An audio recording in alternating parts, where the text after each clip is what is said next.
5,34 triliun rupiah investasi pariwisata yang menandai pertumbuhan 76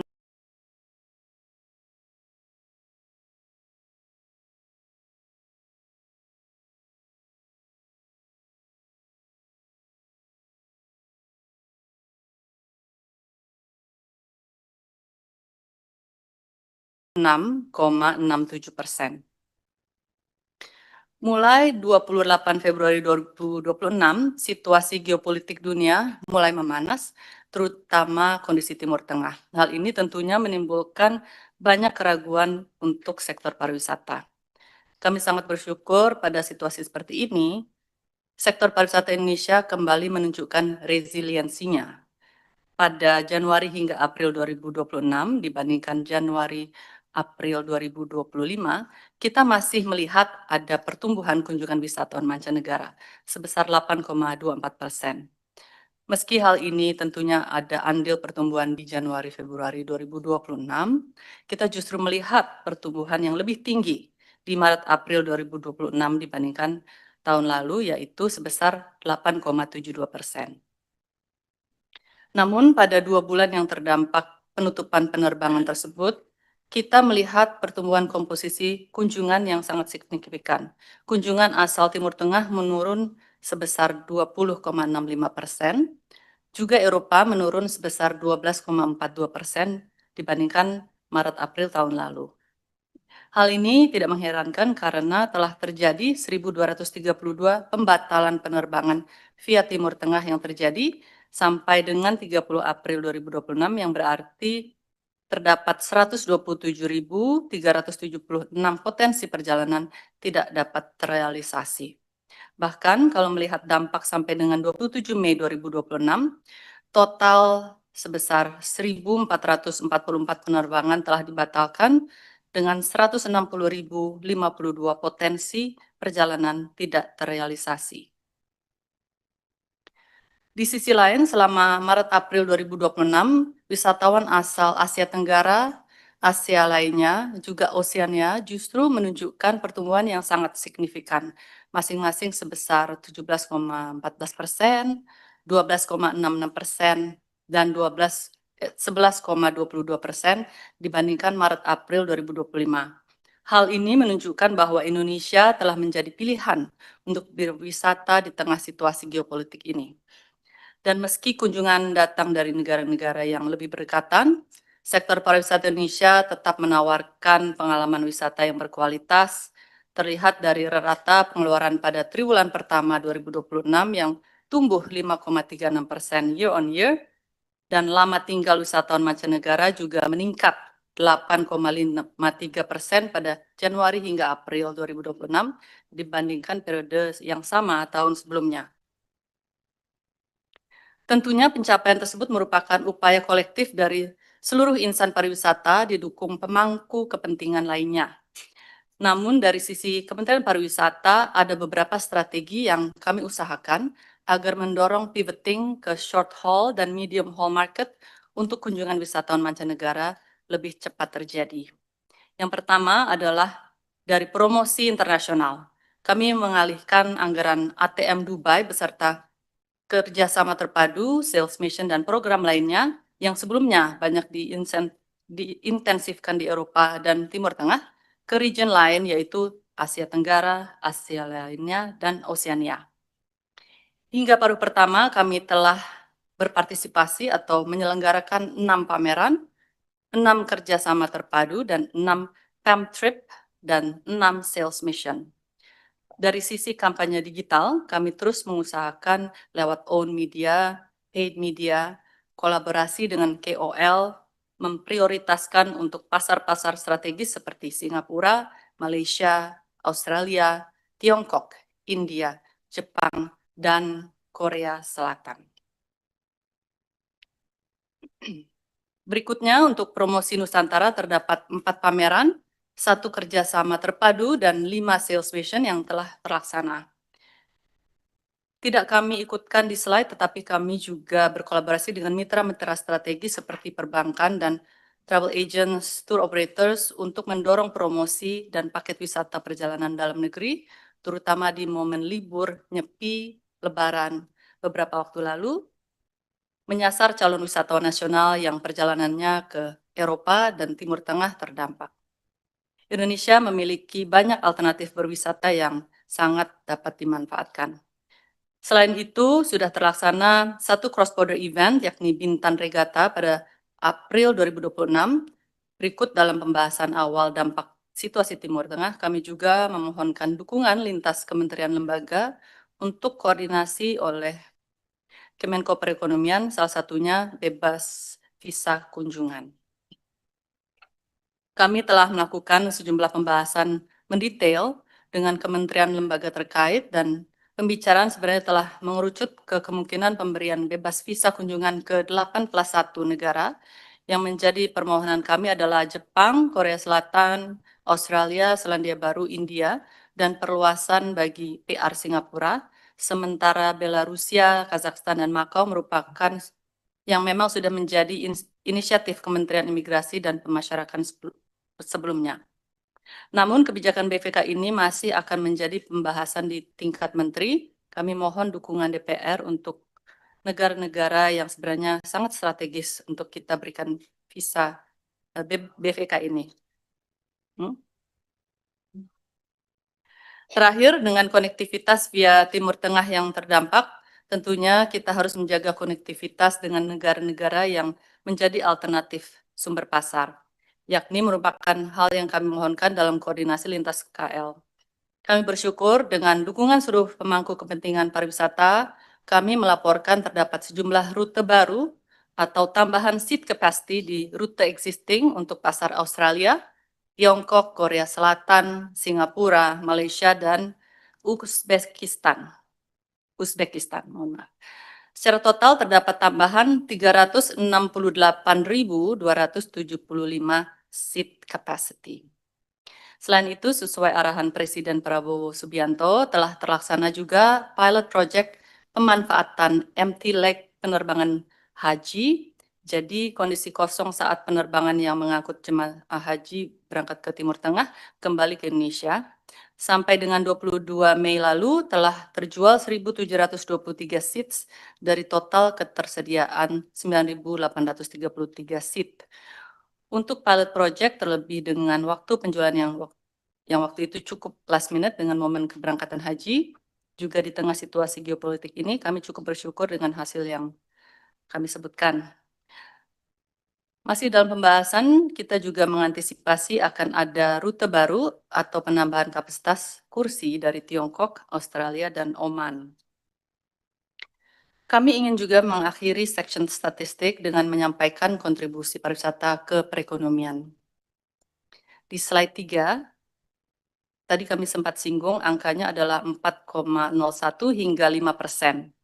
Yang ingin kami angkat di sini adalah kontribusi tersebut turut mendorong perekonomian Indonesia yang pada triwulan pertama tahun 2026 bertumbuh 5,61% year on year, sebagaimana dipublikasikan BPS.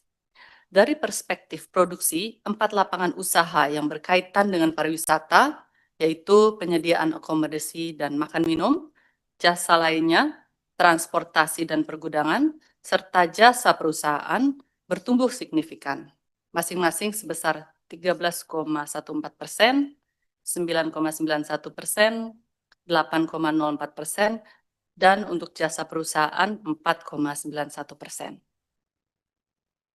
Dengan besaran nominal serta tingkat pertumbuhan masing-masing lapangan usaha, hal ini berarti keempat lapangan usaha yang berkaitan dengan pariwisata tersebut menyumbang 1,11 poin persentase dari 5,61% pertumbuhan ekonomi. Dari sisi konsumsi juga terbukti 0,37% persentase dari, saya ulangi, 0,37 poin persentase dari 5,61%. Pertumbuhan ekonomi merupakan hasil pertumbuhan dari konsumsi yang dikeluarkan di restoran dan hotel, belum termasuk aspek pariwisata lainnya. Dengan menimbang dampak multiplier pariwisata dan pencapaian yang sangat signifikan ini, kami semakin terpacu untuk mendorong pertumbuhan ekonomi dan pemerataan pembangunan. Berikutnya kami sampaikan serapan anggaran Kementerian Pariwisata. Dapat kami sampaikan bahwa dengan dipindahkannya seluruh anggaran Kementerian Pariwisata, sejumlah anggaran Kementerian Pariwisata ke RO khusus yang kini sudah dikembalikan ke Kementerian Keuangan, dan efisiensi belanja perjalanan dinas yang dimandatkan, Pagudipa Kementerian Pariwisata pada tahun 2026 kini berjumlah sebesar 1.434.824.890.000 rupiah. Per 31 Mei 2026, Kementerian Pariwisata telah merealisasikan sebesar 48,58% dalam bentuk realisasi fisik dan 34,26% dalam bentuk realisasi pembayaran. Adapun untuk realisasi fisik, tidak ada satuan kerja manapun yang memiliki realisasi di bawah 30%, terkecuali tugas pembantuan yang mana anggarannya memang baru dapat digunakan beberapa waktu lalu. Saya pause bentar di sini, sekiranya pimpinan dan anggota ingin mencermati angka-angka tersebut di layar atau dapat menggunakan hard copy yang ada.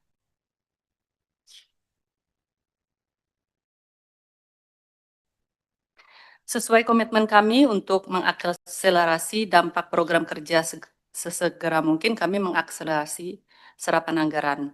Dari sisi laju realisasi, capaian hingga Mei 2026 menunjukkan kinerja yang lebih baik dibandingkan periode yang sama tahun sebelumnya. Realisasi fisik per Mei 2025 tercatat sebesar 32,79%, sementara pada bulan yang sama tahun ini, Mei 2026, telah mencapai 48,58%. Demikian pula realisasi pembayaran yang meningkat dari 22,94% pada Mei 2025 menjadi 34,26% pada Mei 2026. Peningkatan tersebut terjadi secara merata pada seluruh unit kerja. Kedepan kami optimistis realisasi anggaran akan terus meningkat dengan laju yang lebih baik dibandingkan tahun 2025, seiring masih berlangsungnya berbagai program dan kegiatan strategis yang akan memasuki tahap pelaksanaan pada semester kedua tahun ini. Berikutnya kami menyampaikan capaian program kerja. Seperti yang sudah disampaikan pada rapat-rapat sebelumnya, kami memiliki 5 program unggulan pada tahun 2026, yaitu peningkatan keselamatan berwisata, desa wisata, pariwisata berkualitas, event by Indonesia, dan Tourism 5.0 yang tahun ini kami fokuskan untuk event. Program ini dilaksanakan oleh masing-masing satuan kerja dalam Kementerian Pariwisata, sehingga kami sampaikan dampaknya dalam informasi di masing-masing kedeputian. Selanjutnya, kami akan menyampaikan capaian kinerja Deputi Bidang Sumber Daya dan Kelembagaan yang pada tahun 2026 memiliki 6 fokus kerja utama. Yang pertama adalah peningkatan kapasitas sumber daya manusia industri. Fokus kerja ini mencakup penyusunan standar kompetensi kerja nasional Indonesia atau SKKNI, modul pelatihan berbasis kompetensi atau PBK, serta fasilitasi PBK dan sertifikasi kompetensi SDM pariwisata atau Satria. Target tahun 2026 adalah penyusunan 1 NSPK, 198 modul, serta pelatihan dan sertifikasi bagi 1.850 peserta. Hingga saat ini target pelatihan dan sertifikasi telah tercapai melalui pelaksanaan PBK dan sertifikasi kompetensi termasuk dalam bidang kepemanduan wisata gunung, keselamatan wisata, wisata tirta, snorkeling, arung jeram, wisata gua, memancing, dan ekowisata dengan total 1.850 peserta. Capaian ini diharapkan dapat meningkatkan kompetensi SDM dan literasi tentang keselamatan berwisata. Yang kedua, peningkatan kapasitas masyarakat. Pada tahun 2026 ditargetkan peningkatan kompetensi bagi 675 SDM pariwisata melalui pelatihan soft skills, managerial skills, dan pariwisata berkelanjutan. Saat ini telah dilaksanakan pelatihan manajemen event pariwisata, pariwisata sirkular, pariwisata ramah lingkungan, storytelling, serta training of trainers bidang green tourism MSMEs dengan total 515 peserta. Kegiatan tersebut diharapkan dapat meningkatkan kapasitas dan daya saing masyarakat serta pelaku usaha pariwisata. Yang ketiga, peningkatan kapasitas SDM, aparatur, dan pendidikan vokasi. Target tahun 2026 meliputi penyusunan 3 dokumen NSPK, pelaksanaan 4 kegiatan, serta peningkatan kapasitas bagi 295 aparatur. Hingga saat ini telah dilaksanakan penyusunan 1 dokumen NSPK dan pelaksanaan 4 kegiatan berupa webinar, uji kompetensi jabatan fungsional Adiatama, serta diklat jabatan fungsional analisis kebijakan dalam penyusunan policy brief dengan total peserta 1.505 orang. Capaian ini diharapkan dapat memperkuat kompetensi ASN dalam mendukung perumusan dan implementasi kebijakan pariwisata. Keempat, hubungan antar lembaga internasional. Penguatan kerjasama internasional sangat penting dalam meningkatkan posisi pariwisata Indonesia di tingkat global. Pada tahun 2026 ditargetkan tercapai 6 kesepakatan kerjasama melalui forum multilateral, regional ASEAN maupun bilateral. Hingga saat ini, Kementerian Pariwisata telah berpartisipasi dalam ASEAN Tourism Forum, di mana 4 pertemuan regional dan 3 pertemuan bilateral terlaksana. Telah tercapai 3 kesepakatan, yaitu Memorandum of Understanding dengan Afrika Selatan, Memorandum of Cooperation dengan Jepang, serta Kesepakatan Implementasi ASEAN Tourism Sectoral Plan atau ATSP 2026. Capaian ini diharapkan dapat membuka peluang kerjasama, investasi, promosi pariwisata, pengembangan SDM, serta transfer pengetahuan dan standar global. Yang kelima, pengembangan manajemen strategis. Fokus kerja ini meliputi penyusunan riset, outlook pariwisata, rekomendasi kebijakan, serta publikasi jurnal penelitian dan pengembangan kepariwisataan dengan target 4 dokumen dan 1 publikasi jurnal.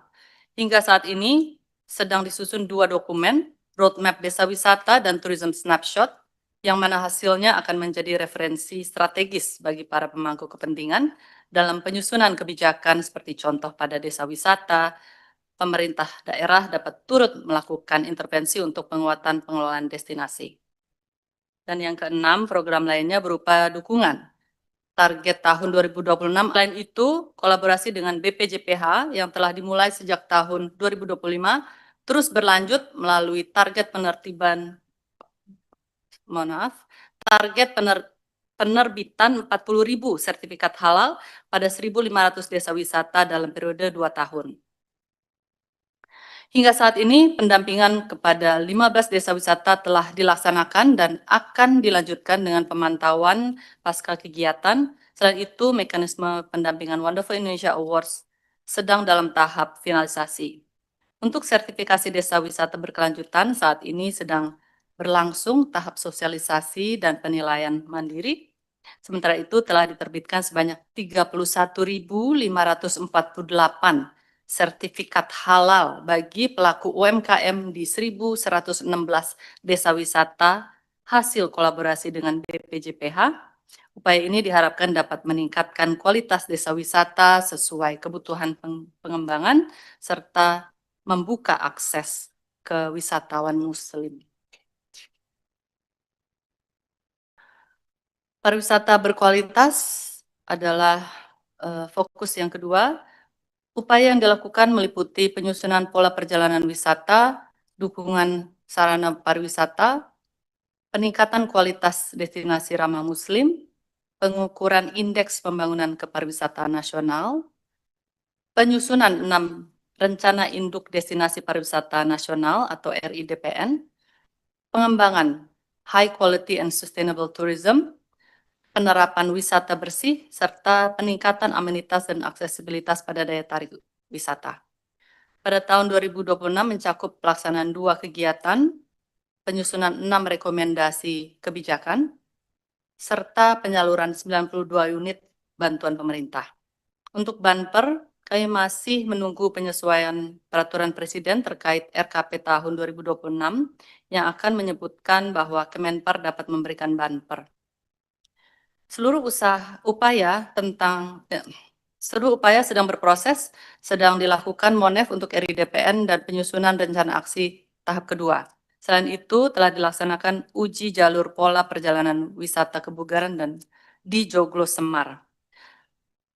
Peningkatan TTDI dan pengukuran IPKN juga masih berproses, termasuk melalui pengumpulan data yang diperlukan, serta penempatan Peraturan Menteri Pariwisata Nomor 1 Tahun 2026 tentang penyelenggaraan IPKN, dan keputusan Menteri Pariwisata tentang kerangka penilaian IPKN.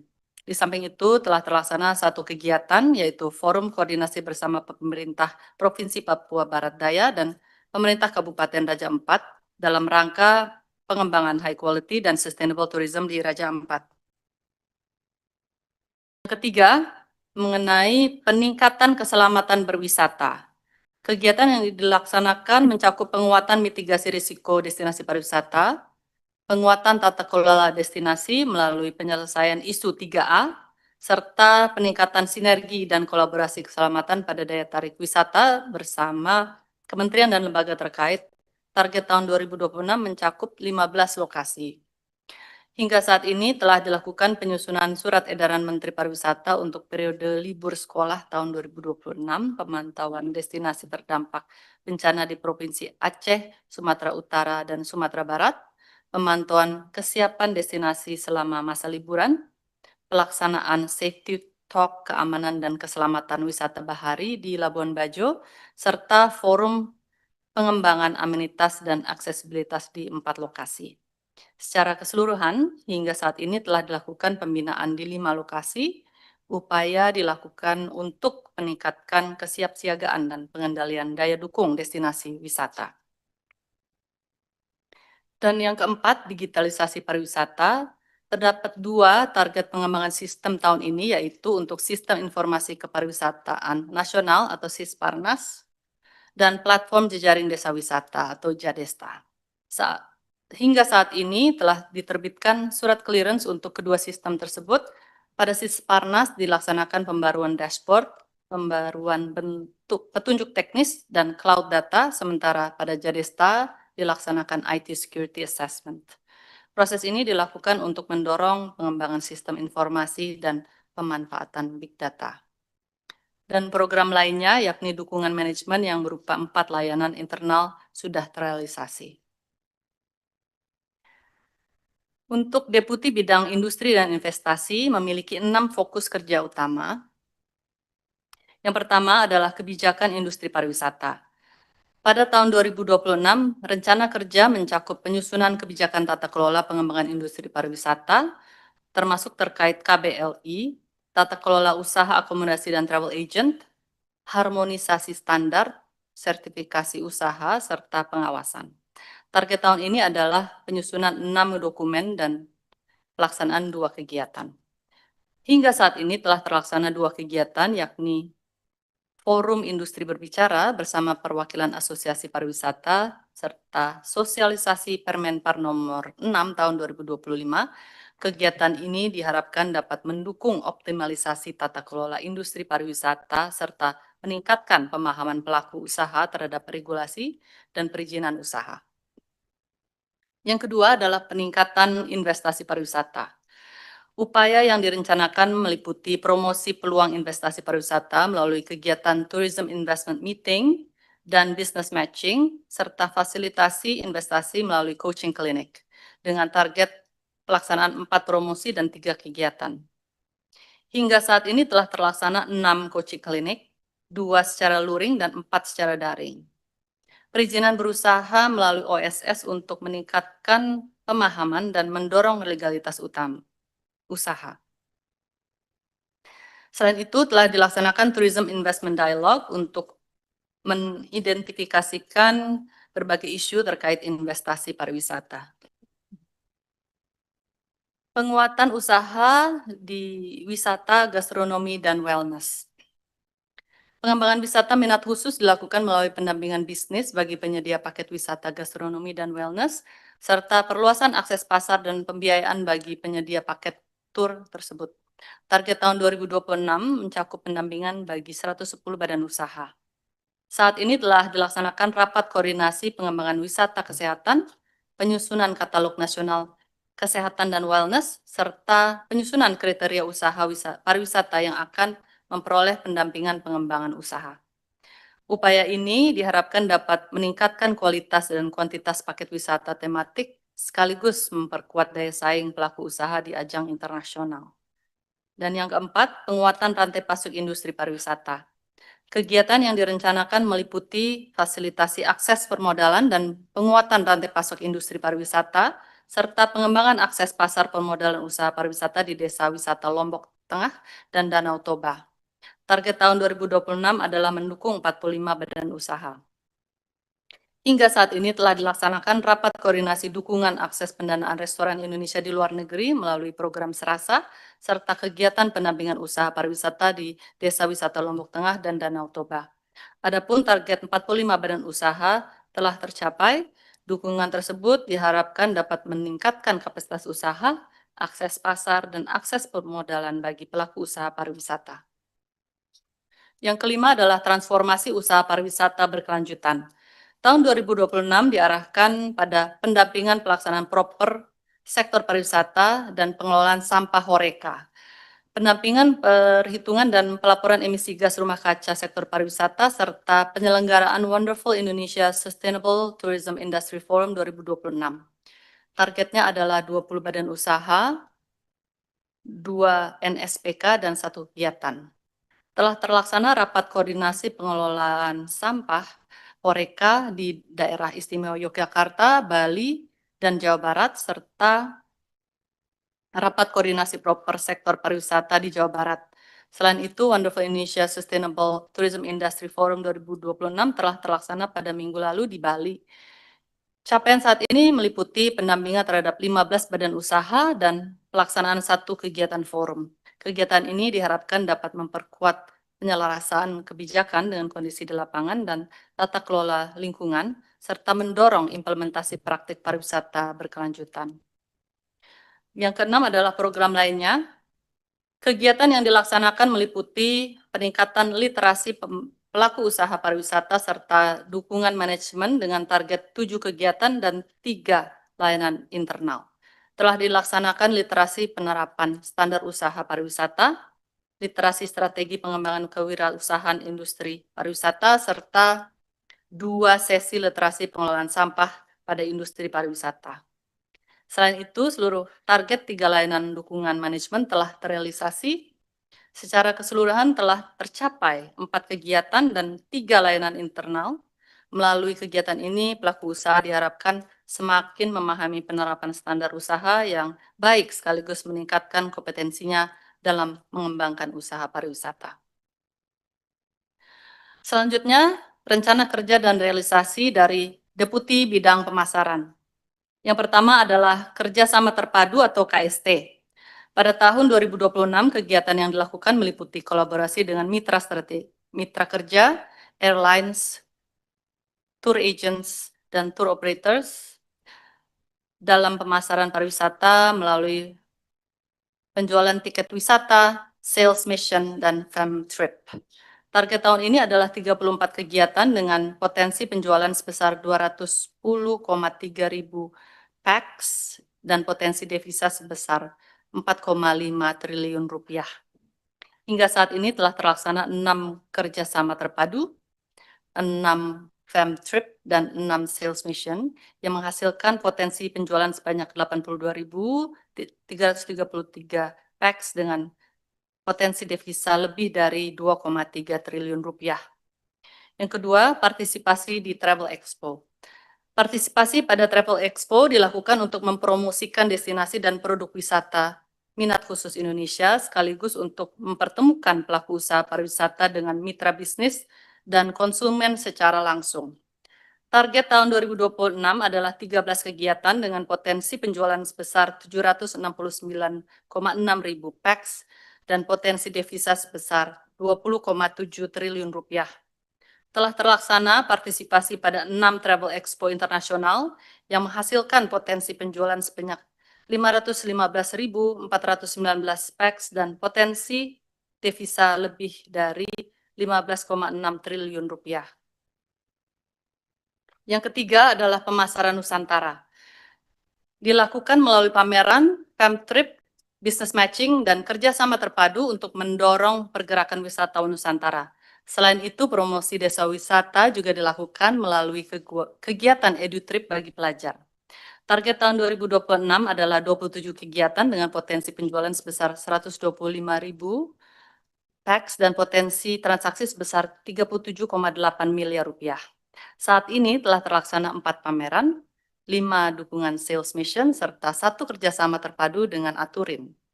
Kegiatan tersebut menghasilkan potensi penjualan sebesar 15.147 packs dengan potensi transaksi lebih dari 18,16 miliar rupiah. Yang keempat adalah promosi dan publikasi. Kegiatan ini berfokus pada penyusunan materi promosi dan publikasi di berbagai kanal media, optimalisasi own media Kementerian Pariwisata, serta pelaksanaan kampanye promosi pariwisata. Target tahun 2026 adalah 42 kegiatan promosi. 4 bentuk promosi telah dilaksanakan, mencakup 108 konten media sosial, 2 landing page untuk periode lebaran dan liburan sekolah, serta publikasi melalui berbagai jenis platform media lainnya. Upaya tersebut menghasilkan jangkauan gabungan hampir 10 juta views melalui paid media maupun organik. Dan yang kelima, program lainnya. Kegiatannya mencakup kemitraan, co-branding, strategi pemasaran, PR, brand monitoring pariwisata Indonesia, serta dukungan manajemen. Target tahun 2026 adalah 21 kegiatan. Kami telah menjalin kerjasama dengan 88 mitra co-branding dan melaksanakan 13 kegiatan termasuk kegiatan PR dan layanan dukungan manajemen. Untuk Deputi Bidang Event, terdapat 6 fokus kerja utama. Yang pertama adalah Karisma Event Nusantara atau KEN. Target kami pada tahun ini terlaksana 125 KEN yang terkurasi dari 38 provinsi. Hingga 31 Mei 2026 ini telah terlaksana 20 KEN yang mana selamat datang Bapak Lamhot. Hingga 31 Mei 2026 ini telah terlaksana 20 KEN yang mana atas 12 diantaranya telah dilakukan analisis dampak. Ke-12 KEN tersebut berhasil mendatangkan kunjungan dari 848.000 wisatawan Nusantara dan lebih dari 3.200 wisatawan mancanegara, melibatkan lebih dari 20.000 pekerja dan hampir 4.000 UMKM. Transaksi ekonomi dari 12 KEN ini mencapai 45,6 miliar rupiah. Event internasional yang kedua adalah begini. Tahun 2026 ditargetkan pendukungan terhadap 17 event internasional. Dari target tersebut, 6 event telah terlaksana dan dianalisis dampaknya. Salah satunya adalah partisipasi pada booth Düsseldorf yang menghadirkan lebih dari 200.000 pengunjung, melibatkan 44 sellers, dan menghasilkan estimasi transaksi sebesar 17,63 miliar rupiah. Event lain berhasil mendatangkan 140,5 ribu wisatawan Nusantara dan lebih dari 6.000 wisatawan mancanegara, melibatkan hampir 4.000 tenaga kerja dan 570 UMKM, serta menghasilkan capaian transaksi ekonomi sebesar 611,7 miliar rupiah. Yang ketiga adalah event nasional. Pada tahun 2026 ditargetkan pelaksanaan 45 event nasional. Realisasinya telah mencapai 11 event yang dikunjungi oleh lebih dari 290.000 wisatawan Nusantara dan 58 wisatawan mancanegara. Event tersebut melibatkan lebih dari 8.000 tenaga kerja, 362 UMKM dengan capaian transaksi ekonomi sebesar 24,3 miliar rupiah. Yang keempat adalah Pentas dan Cross Border Festival. Kegiatan ini ditujukan untuk meningkatkan kunjungan wisatawan ke destinasi pariwisata prioritas dan wilayah perbatasan. Target tahun 2026 adalah pelaksanaan 5 event. Sejauh ini telah terlaksana 2 event yang berhasil mendatangkan 13.000 wisatawan Nusantara dan 4.843 wisatawan mancanegara dengan melibatkan 246 tenaga kerja dan 70 UMKM serta menghasilkan transaksi ekonomi lebih dari 636 juta rupiah. Izin Ya, Ibu Menteri, panjangan. masih ada 11 halaman lagi. Ya. Sepertinya Ibu ada kegiatan lain, mungkin bisa lebih dipersingkat lagi. Oke, baik. Baik. Kalau begitu kami skip ke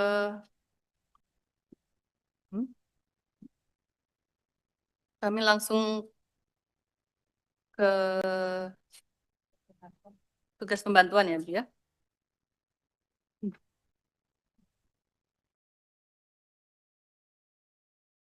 Untuk tugas pembantuan, Bu, Bapak sekalian, pada rapat kerja yang lalu kami menyampaikan bahwa kami tengah berproses untuk memindahkan sejumlah anggaran di Satker Pusat Kementerian Pariwisata ke tugas pembantuan yang bisa diakses di 38 provinsi untuk melaksanakan beberapa program. Kami sampaikan bahwa program-program tersebut adalah pelaksanaan pelatihan keselamatan berwisata untuk SDM pariwisata, pembuatan konten promosi yang menampilkan keragaman dan keindahan daya tarik wisata daerah, pendukungan event pariwisata di 38 provinsi, serta pendukungan administrasi. Kegiatan ini dilaksanakan ke 38 provinsi dengan masing-masing menerima anggaran sebesar 470 juta rupiah untuk keempat program tersebut. Hal ini kami lakukan untuk memastikan agar program-program pariwisata dapat menjangkau seluruh provinsi. Nah, hingga saat ini baru Provinsi Bengkulu yang sudah mulai menggunakan anggaran tugas pembantuannya untuk kegiatan pendukungan event tanggal 22 hingga 23 Mei lalu. Namun sebenarnya sudah banyak provinsi yang memulai, di antaranya adalah Sumatera Utara, Riau, Sulawesi Tengah, dan Sulawesi Barat, dan selebihnya akan diupayakan segera dimulai. Sebagai catatan, Mei 2026 ini, para provinsi memenuhi kebutuhan administratif keuangannya terlebih dahulu, baru anggarannya dapat digunakan. Slide berikutnya adalah, selanjutnya salah satu kegiatan strategis Kementerian Pariwisata adalah penataan akomodasi alternatif yang hingga saat ini terus menunjukkan perkembangan positif.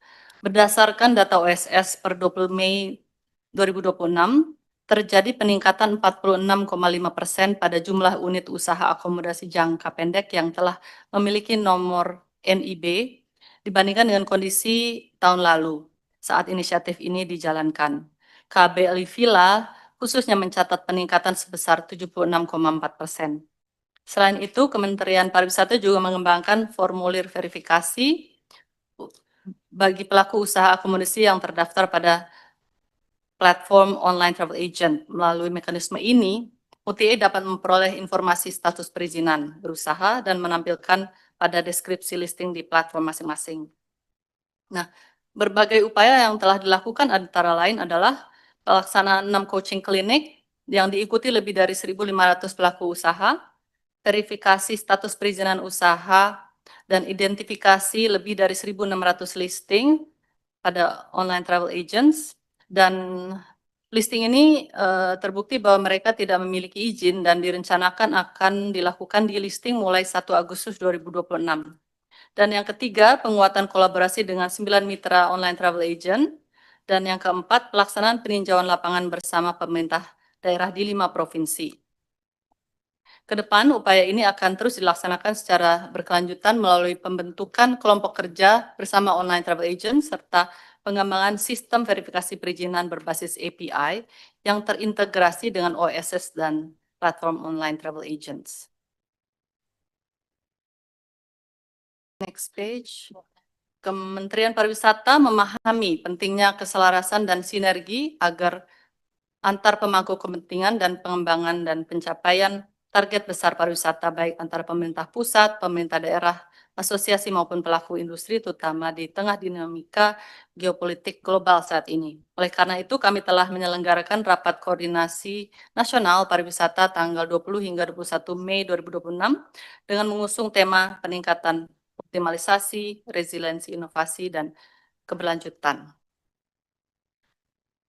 Secara keseluruhan, kegiatan ini diikuti lebih dari 700 peserta, menghadirkan 35 narasumber, serta terselenggara melalui 5 sesi panel, baik secara daring maupun luring.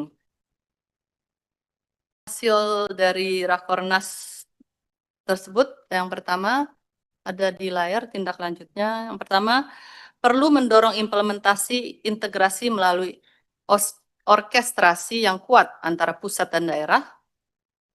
Dan kedua, melakukan akselerasi pengembangan fondasi ekosistem pariwisata yang mencakup pengembangan infrastruktur, peningkatan kualitas dan sertifikasi SDM, serta integrasi transportasi antar moda, kemudahan akses misalnya visa, serta penyebaran investasi yang lebih merata. Dan yang ketiga, untuk memastikan optimalisasi demand pariwisata melalui penguatan konten kreatif, penyelenggaraan event, serta pengembangan wisata tematik bernilai tinggi.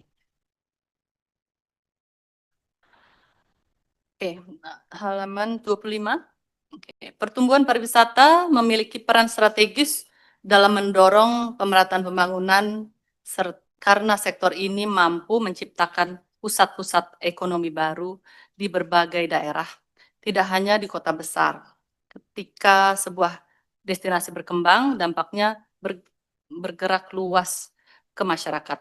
Kami ingin lebih intensional dan terarah melakukan ini dalam program-program kerja kami. Izinkan kami menyoroti beberapa hal yang kami lakukan, yang detailnya juga kami telah sampaikan. Yang pertama, saya dan Bu Wamen dan segenap pimpinan dan jajaran Kementerian Pariwisata hadir langsung meninjau kesiapan dan belanja masalah di destinasi. Sejak November 2024 telah berkesempatan hadir di antara insan pariwisata di 21 provinsi. Dan yang kedua, desa wisata. Salah satu program unggulan kami terus menjadi prioritas.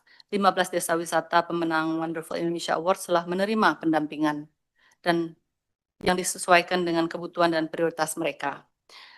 Yang ketiga, sertifikasi halal. Kami bersama BPJPH telah memberikan 31.000 sertifikasi halal di 116 desa wisata di 34 provinsi.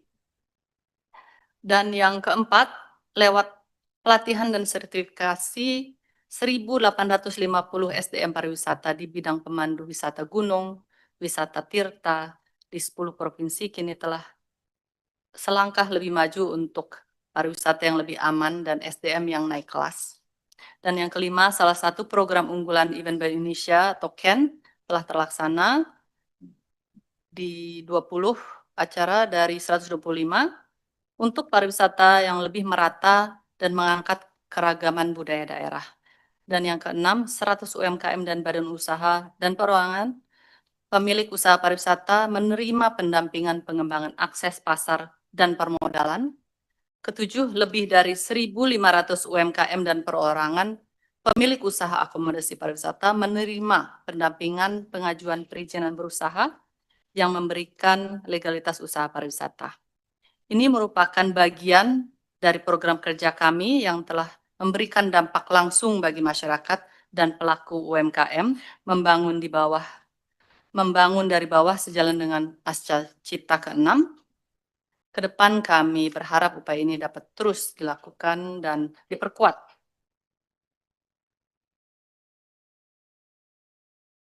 Dan pada paruh pertama 2026 kami juga terus berkoordinasi dengan KL lainnya, terutama dengan Kementerian Koordinator Bidang Perekonomian, BUMN, untuk menghadirkan insentif-insentif di sektor pariwisata yang berdampak, seperti diskon transportasi, halaman 27.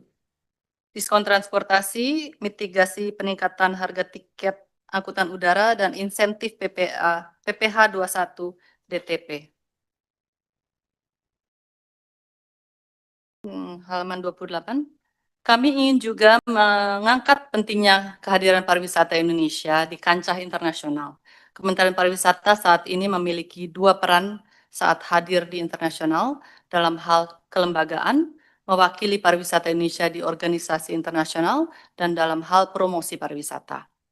Untuk kelembagaan melalui partisipasi internasional, Indonesia memperkuat posisi dan relasi dengan mitra global, memperoleh transfer pengetahuan dan praktik terbaik, membangun kolaborasi proyek berdampak, serta mengadvokasi kepentingan nasional dalam pembentukan arah pariwisata global. Pariwisata merupakan agenda pembangunan lintas batas. pergerakan wisatawan, konektivitas, hingga penanganan krisis saling berkaitan antar negara. Karenanya komunikasi dan koordinasi antar negara menjadi krusial untuk memastikan pembangunan pariwisata yang lebih terarah, berkelanjutan, dan berdaya saing. Sementara itu, promosi pariwisata hasilnya terlihat jelas dalam kunjungan wisatawan mancanegara dan devisa pariwisata yang terus bertumbuh. Bahkan, tahun lalu pariwisata Indonesia mencatat devisa 18,27 miliar dolar Amerika Serikat. Ini capaian tertinggi, rekor tertinggi sepanjang sejarah Indonesia. Indonesia perlu hadir melalui misi promosi, menjadikan Indonesia sebagai top of mind untuk kunjungan wisatawan mancanegara yang menghasilkan devisa pariwisata. Dalam kehadiran ini, Kementerian Pariwisata mengajak mitra industri untuk hadir dan terwakilkan. Seringkali kehadiran di marketplace strategis ini kami gabungkan juga dengan program sales mission dan business matching untuk memperbesar dampaknya. Kehadiran kita memperkuat visibilitas dan citra Indonesia di pasar internasional, menjadi reminder bahwa Indonesia sebagai destinasi juga membuka peluang transaksi bisnis, memperluas jejaring, membaca tren permintaan global, serta pembangunan narasi pariwisata Indonesia yang lebih beragam, berkelanjutan, dan berdaya saing. Terakhir, sehubungan dengan itu, izinkan kami mengakhiri presentasi hari ini dengan berita baik. Hingga 25 Mei 2026, ekosistem pariwisata telah meraih 100 penghargaan internasional. Penghargaan ini berasal dari ulasan dan voting wisatawan seperti TripAdvisor, penilaian ahli dan pelaku industri seperti Asia's 50 Best Restaurants, serta penilaian berbasis data dan analisis seperti Sea Asia Stats.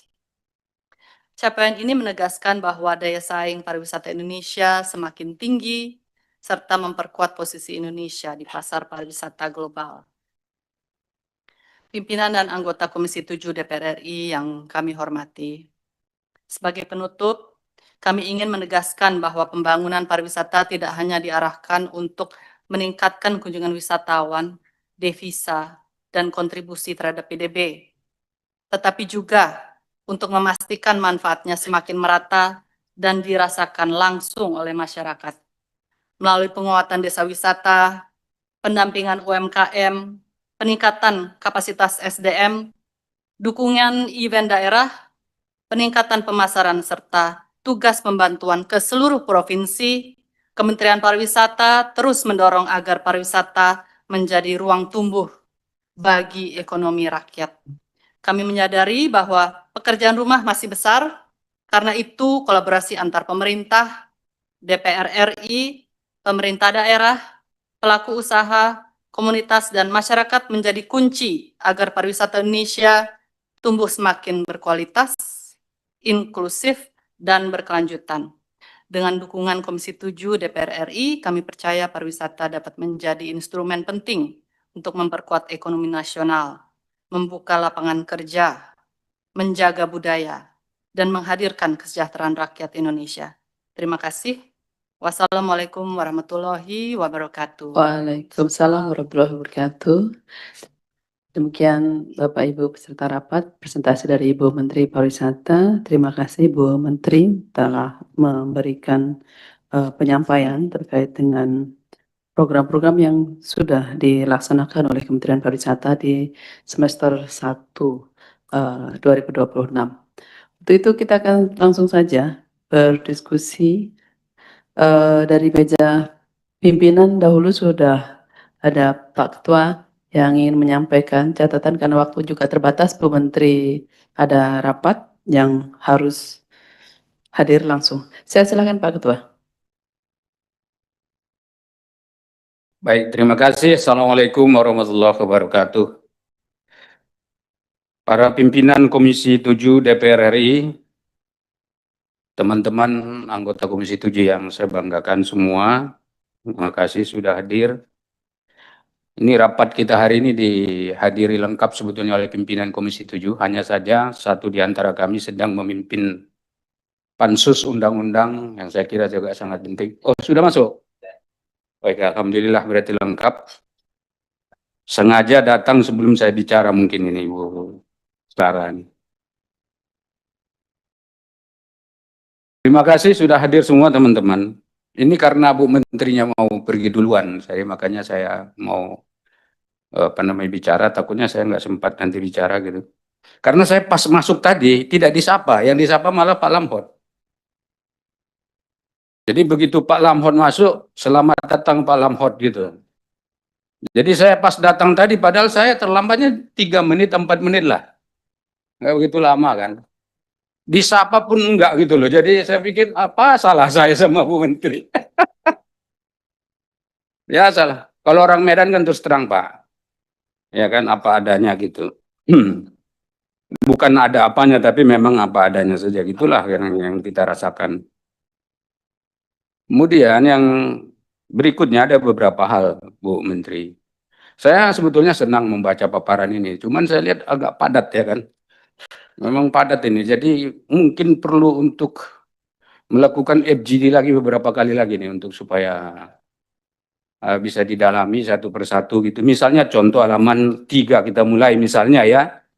Begitu saya buka halaman 3 ini, walaupun dia angka-angka US dollar begitu dan jumlah kunjungan sekian orang, ini kalau didalami sebetulnya tidak mudah juga.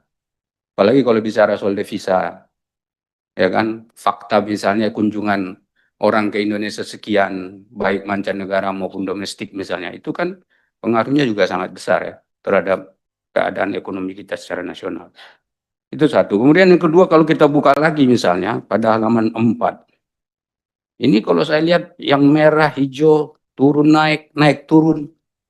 Ya enggak, ini juga mungkin masih sangat perlu untuk didalami dan seterusnya. Ini bagian yang saya kira juga menjadi perhatian kami.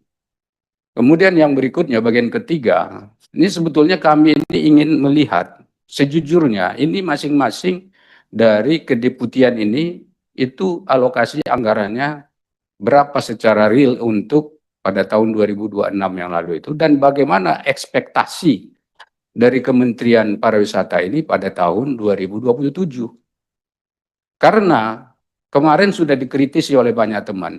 Misalnya hanya ada 2 kedeputian yang anggarannya gemuk, 3 lah dengan Poltekpar. Ya kan, 3 dengan Poltekpar. Tapi kalau Poltekpar ini kan sebetulnya anggarannya kecil saja karena anggaran itu kan dipakai habis untuk pelaksanaan pendidikan. Tetapi yang 2 yaitu promosi ataupun pemasaran itu anggarannya kan besar, hampir 200 sampai 250 miliar kemarin saya lupa persisnya berapa, tapi itu anggarannya besar. Kemudian yang kedua event yang ada di Pak Vincesius itu kan anggaran juga hampir 200-an. Berarti di situ saja anggaran Kementerian Pariwisata itu sudah mencapai hampir 450 miliar per tahun. Maka begitu kita lihat di kedeputian lain anggarannya jadi kecil. Ada kemarin yang 18 apa 20 itu. Jadi begitu sudah pertengahan tahun habis anggarannya. Destinasi yang 40. Iya. Ada yang memang anggarannya sudah mau habis gitu. Jadi ini kita di pertengahan tahun, akhirnya seakan-akan mereka yang di kedeputian itu, udah akhir tahun kamu nggak usah kerja lagi. Ya sudah datang kantor, ya kita tidak tahu apa yang dikerjakan di sana. Ini yang sebetulnya penting dalam pembahasan ini. Ya kan, jadi ini saya belum melihat secara detail kira-kira ekspektasi dari kementerian. Kemudian yang berikutnya, saya senang soal penyerapan anggaran yang dipaparkan di sini.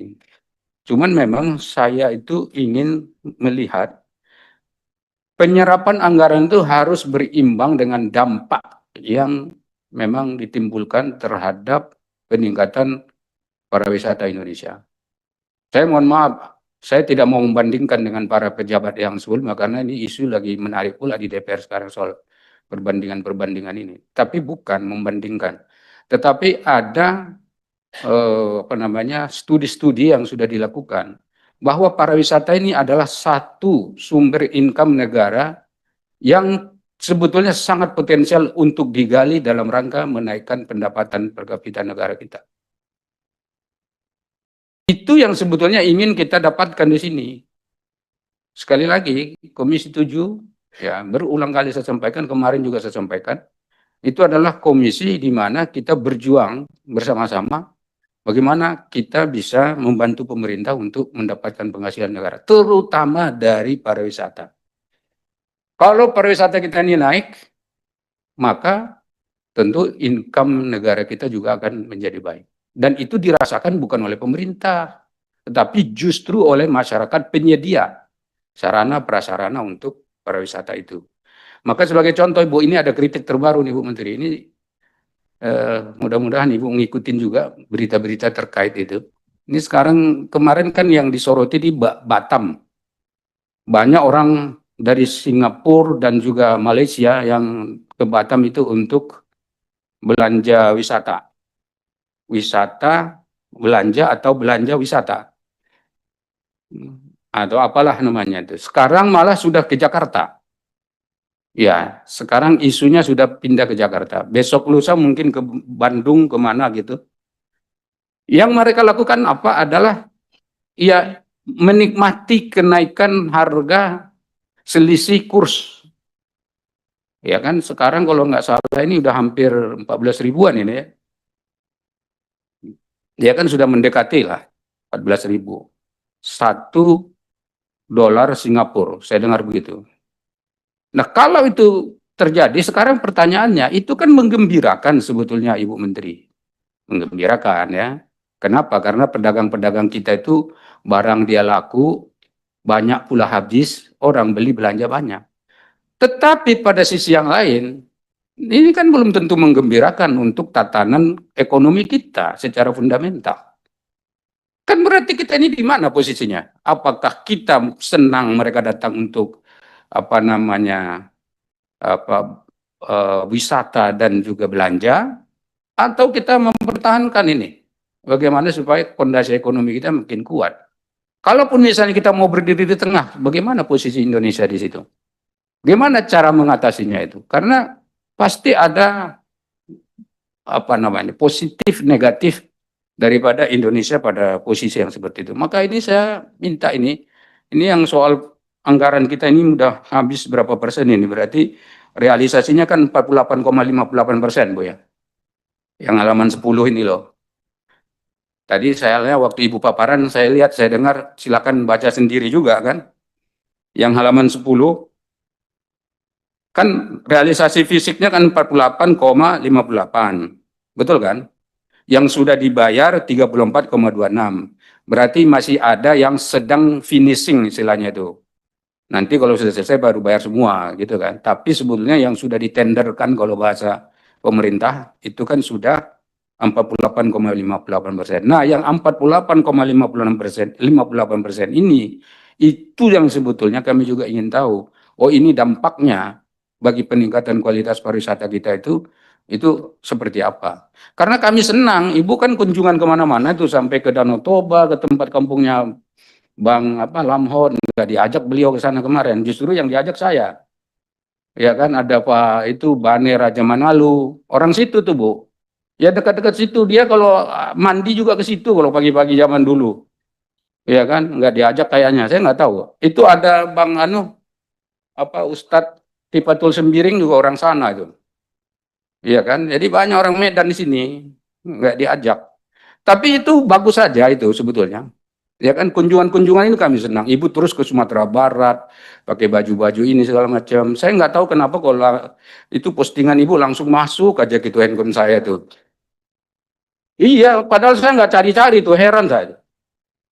Enggak, jadi saya juga heran kok ada aja gitu kalau masuk gitu. Pindah ke kota mana ada gitu kan, sebetulnya kita senang. Tapi apa itu esensial untuk meningkatkan penghasilan negara? Sekali lagi saya katakan, kalau gini, kalau anggaran yang kegiatan-kegiatan lain di kementerian lain, katakanlah seperti pendidikan, Bu. Pendidikan tuh ngabisin anggaran. Bangun sekolah, betul nggak? Beli apa namanya buku, beli laptop, komputer, beli apa lagi itu, kursi dan seterusnya. Kesehatan, habisin duit, betul kan? Apapun misalnya kegiatan-kegiatan lain di kementerian lain itu rata-rata ngabisin uang. Tapi di pariwisata ini memang habis duit, tapi pada saat yang sama Potensi untuk mengembalikan uang itu untuk kita itu ada. Walaupun sebetulnya ada di sini saya lihat, tapi kan yang saya minta itu sebetulnya habis anggaran sekian, nah kembalinya dapat berapa untuk kita semua. Jadi saya kira ini yang ingin saya sampaikan. Terus berikutnya Bu Menteri, ini penting karena Ibu kan mau berangkat nih. Walaupun tadi minta izinnya sama wakil ketua, ya kan? Bukan minta izin ke saya juga, tapi wakil ketua nggak apa-apa. Mungkin Ibu masih apa istilahnya agak capek pulang dari daerah gitu. Nanti saya minta untuk perumusan anggaran tahun 2027 itu benar-benar dibuat berimbang. Karena minggu depan kita akan membahas anggaran 2027. Di sini ada 8 orang anggota Banggar, Ibu. Saya sudah minta mereka berjuang di Banggar juga. Supaya nanti kita ini bisa nambah anggaran juga. Nah, karena itu, Ibu harus pertama, harus berani membuat anggaran yang berimbang itu, menaikkan anggaran di tempat yang lain. Atau membuat mengurangi dari tempat yang sudah ada sekarang dibagi rata di tempat yang lain. Atau bagaimana caranya supaya ada keberimbangan anggaran itu. Keadilan penggunaan anggaran. Itu satu, Bu. Ibu catat dulu, Bu, nanti supaya jangan salah pengertian. Itu satu. Yang kedua, dari sekarang lakukan negosiasi, sekali lagi, lakukan negosiasi dengan Kementerian Keuangan dan Bappenas. Kan kuncinya di situ. Kan dia harus ada trilateral meeting nih.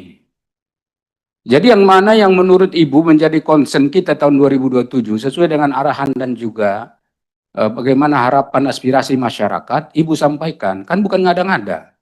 Kita tidak punya kepentingan pribadi di dalam proses penganggaran ini. Tetapi masyarakat luas ini sangat berharap ini bisa dikembangkan. Karena itu negosiasi dari sekarang. Sebab nanti jangan sampai Ibu datang ke sini ngomong kepada kami, kita sudah terima begini dari Kementerian Keuangan. Paham kan bedanya, Bu? Kalau negosiasi dulu, lalu dia kasihnya segitu, berarti kan memang dia cuma bisa masih segitu. Tapi kalau Ibu kasih tahu, rencana dia kasih 1,4 seperti sekarang, padahal Ibu mintanya 2,8 atau 3 triliun, dulu 3,2 triliun malah sebelumnya, itu kan berarti Ibu sudah minta 3,2.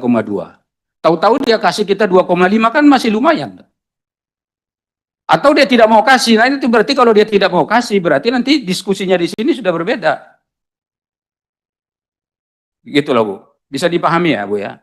Jadi negosiasinya dari sekarang, silakan, saya tidak tahu bagaimana cara pemerintah mengkomunikasikan soal penganggaran ini, tapi pembagian anggaran itu adalah wilayahnya pemerintah. Nanti di sini kami menyetujui atau tidak menyetujui. Gitu, Bu Menteri. Jadi dari sekarang dilakukan. Ya saya nggak tahu nih Pak, sesmen nih bisa menjadi juru bicaranya atau seperti apa. Atau siapalah di antara ini yang bisa. Atau Bu Menteri kan bisa langsung dengan Presiden juga. Ini kalau saya lihat ini Astat Cita 4, Astat Cita 6, Astat Cita 3. Ini kan semua dalam rangka merealisasikan apa yang sudah dijanjikan oleh Presiden. Kemudian yang ketiga, Bu Menteri, kami ingin program-program ke depan tahun 2027 yang berkenaan dengan kepariwisataan ini betul-betul memang bisa membanggakan kita, ada hasil-hasil yang konkret yang dirasakan oleh masyarakat dan juga oleh kita terlihat secara jelas outputnya apa. Apa itu misalnya, ya kalau mau membangun ini, membangun itu, ya boleh. Kalau sekarang jujur saja kerjasama saya lihat lalu memang bagus tuh dengan kementerian ini, dengan instansi itu, dengan ya ada yang seremonial lah ketemu dengan MOU apa gitu kan, dengan banyak kementerian itu sudah oke. Tetapi kita itu menginginkan ada gerak yang berkembang di masyarakat secara simultan. Ada kesadaran betapa pentingnya pariwisata ini menjadi fundament ekonomi kita. Jadi kalau Menteri Pariwisata menjadi pendorong dan pendobrak ekonomi kita sehingga menjadi sesuatu yang sangat bermakna dan berarti untuk Indonesia, kita juga bangga sebagai mitranya Ibu. Ya kan, kita pun pasti kalaupun Ibu tidak SMS atau tidak kontak, saya akan kontak Ibu nanti. Iya kan, saya akan kejar di mana Ibu supaya kita sering berdiskusi soal-soal yang seperti ini. Jadi saya kira itu secara umum, dan harapan saya yang terakhir, Ibu nanti kalau pergi, ini kan sudah mau pergi nih kelihatannya, jadi 12.30 Nanti tetap buka radio aja Bu atau apa, ini kan online atau YouTube ya atau apa tuh? Yang bisa diikuti kan lewat YouTube kan bisa. Jadi supaya Ibu tahu pertanyaan-pertanyaannya, nanti Ibu Wamen kan masih di sini. Jangan ikut pergi dulu. Soalnya yang disoal sama Pak Lamhot ini kenapa yang dipopulerkan Bali terus? Iya enggak? Kayaknya kalau daerah lain masih kurang apa namanya? Skala prioritas yang lainnya tidak begitu diperhatikan gitu. Jadi ini juga penting untuk didiskusikan bersama-sama. Saya kira itu dulu sebagai pengantar dari saya, Bapak Ibu. Ini sengaja saya ambil waktu sedikit aja ini sebetulnya untuk mengingatkan supaya pola-pola dalam penyusunan anggaran tahun 2027 ini tidak lari dari apa yang diinginkan oleh teman-teman. Demikian, Assalamualaikum warahmatullahi wabarakatuh. Pimpinan, Ya, Pak Putra. pimpinan izin. Saya tadi tertarik dengan yang disampaikan oleh Pak Ketua karena rasanya memang pedih tidak disapa oleh Bu Menteri. Tapi karena Pak Ketua punya empati, lalu apakah layak kalau kita melakukan pendalaman tidak ada menterinya? Jadi saya tanya, kita menghormati cabang eksekutif, ya, mau konsolidasi, tapi kita cabang legislatif, punya hak konstitusional yang sama ketika bertanya dengan mitra atau mendalami. Mohon kebijakan pimpinan dalam hal ini, karena pendalaman kita juga agak dalam. Kalau tadi presentasinya 28, ini pasti yang lainnya juga punya panjang, dan layaknya didengar oleh menteri. Coba, Gitu. Pak Putra, usulnya apa usulnya? Usulnya, kita punya waktu banyak pimpinan. Hari ini kosong sama sekali. Besok juga kosong, terserah. Tapi yang penting ada menterinya. Terserah pimpinan kebijakannya. Seperti apa? Besok Terima sudah kasih. ada jadwal. Paripurna dan BSN. Hari Senin Menteri Perindustrian menggeser. Kosong sama sekali. Belum kita setujui. Ya, maksudnya kebijakan pimpinan. Tidak mau berdebat di sini. Tidak, hanya mungkin ya kita tawarkan pada anggota Komisi 7 ini kan Bu Menteri ada agenda yang tidak bisa ditinggalkan, tapi sebenarnya ada Bu Wamen yang bersama kita di sini. Namun sebenarnya bahkan dalam diskusi kecil kami di pojok sini, bahkan sebenarnya nggak cukup rapat ini bicara evaluasi kinerja semester 1 ini dengan pimpinan karena secara bahannya kalau pimpinan pasti menyampaikan general ya. Kalau kita ingin lebih detail, lebih cocoknya kayak model-model pendalaman dengan eselon satunya begitu. Jadi sebenarnya kalau saya usulnya rapat ini tetap berjalan dengan Wamen nanti, tapi kita tetap mengagendakan rapat dengan Bu Menteri juga dengan ya kembali dengan pembahasan ini, tapi ditambah saya mengusulkan kepada forum ditambah rapat yang lebih dalam bentuk konseling atau yang lebih dalam dengan eselon 1. Saya usulnya begitu. Nah, namun demikian kalau ada pandangan lain. Pimpinan yang lain mungkin? Izin, saya rasa kita juga ingin mendengar wawasan dari Ibu Wamen. Nggak pernah loh selama ini kita mendengar Bu Wamen ini ways of thinkingnya mengenai pariwisata. Ketika Ibu Menteri nggak ada kan yang taking in charge kan Wamen. Ya kan juga kita dari persepsinya Bu Wamen kita juga pengen dengar, dan saya sepakat dengan apa yang disampaikan oleh Ibu Pimpinan tadi bahwa anggaran yang disebutkan Bu Menteri tadi, Ibu kan yang disebutkan program, yang diputi tadi program ini, tapi ketika bicara anggaran kan nggak detail. Memang nggak bisa, kita baru terima materi kemarin malam. Kita untuk mendalami setiap anggaran di setiap deputi itu tidak mungkin, ya kan? Jadi saran untuk kita mengalokasikan waktu khusus untuk membahas anggaran ini. Untuk persiapan pembahasan anggaran 2027, kita mesti tahu dulu nih yang 26 seperti apa, kan begitu. Jadi saya sepakat ambil alokasi waktu khusus dalam bentuk apapun nanti untuk dengan deputi-deputi, terutama 3 deputi yang memegang anggaran terbesar yang ada di anggaran pariwisata. Terima kasih. Baik. Bapak Ibu, saya izin untuk menambahi waktu 30 menit, apakah diizinkan? Betul disampaikan bahwa apalagi kita dalam proses dinamisasi pembahasan antara Komisi 7 dengan Kementerian Pariwisata ini juga ada banyak-banyak pertanyaan. Misal tingginya di satu deputi tertentu, terus kemudian ada muncul, karena tadi juga Bu Menteri sampaikan banyak yang sudah dikerjakan, pameran-pameran internasional yang sudah dikerjakan. Kita juga pengen detail banget, jangan sampai kayak misalkan Toba yang sedang diperjuangkan terus dan kemarin dapat green card ya Pak ya. Tapi yang dijual hanya itu aja. Tobanya nggak ikut kejual, misal kan kita perlu bicara ini, kita perlu bahas ini. Bukan hanya itu destinasi yang disebut Bali Beyond, Beyondnya itu seberapa banyak dijual. Ujung-ujungnya kalau persentasenya lebih banyak yang itu lagi, nah kita banyak perlu diskusi, maka nggak cukup forum ini, maka baik, kita akan lanjut ke pertanyaan, sesi pertanyaan. Kita sepakati tetap rapat dengan Wamen dan akan kita lanjutkan jadwal dengan Menteri dan jadwal dengan Eselon 1. Begitu ya. Selanjutnya masuk ke anggota fraksi PDI Perjuangan. Mana dulu dipersilahkan. Silahkan. Enggak, maksudnya tetap waktunya mau semuanya bisa sih, tapi semua bertanya ini. Udah, semua bertanya sih. Oh. Jadi maksudnya mau kita mulai, waktunya hanya 30 menit nih. Pimpinan izin. Kalau Baik. tadi sudah disepakati dengan Wamen, kan artinya gini, pemahaman saya. Rapat lanjut, karena kan hari ini kan nggak ada jadwal lain. Oke. Ya kan? Oke, setelah makan siang kita lanjutkan. Masih ada maghrib lagi, Baik. kan begitu. Nah, Baik. kalau Ibu Habis isi Menteri, juga nggak apa-apa. memang nggak ada kerjaan lain pimpinan, Iya, itu kerjaan kita. Betul. Dan kalau Ibu Menteri sudah selesai dengan beliau, kan bisa balik lagi. Iya. Kan bisa ya balik lagi ya? Bisa. Bisa pimpinan ya, daripada nonton di YouTube. Jadi kita punya hak yang sama sebagai anggota, gitu ya? Iya. Oke, terima kasih. Ya. Baik, berarti tidak per fraksi, langsung semuanya aja yang mendaftar ya. Silakan, Pak Sem. Terima kasih Bu Ketua.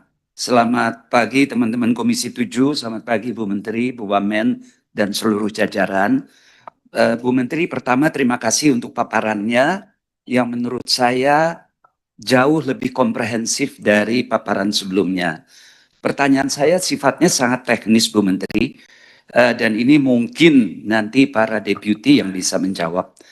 Jadi dalam hal peningkat di halaman 14 Bu Menteri, ada peningkatan kapasitas SDM industri. Nah, ini pertanyaan saya persisnya peningkatan kapasitas ini di daerah-daerah mana? Ya, kemudian di halaman 15, pengembangan desa wisata maupun peningkatan keselamatan berwisata. Ini kan merupakan program dari Kementerian Pariwisata yang sangat baik dan ini sangat terkait dengan kami di konstituen kami masing-masing. Pertanyaannya juga sama. Ini persisnya di mana lokasi dari pengembangan desa wisata dan peningkatan keselamatan berwisata.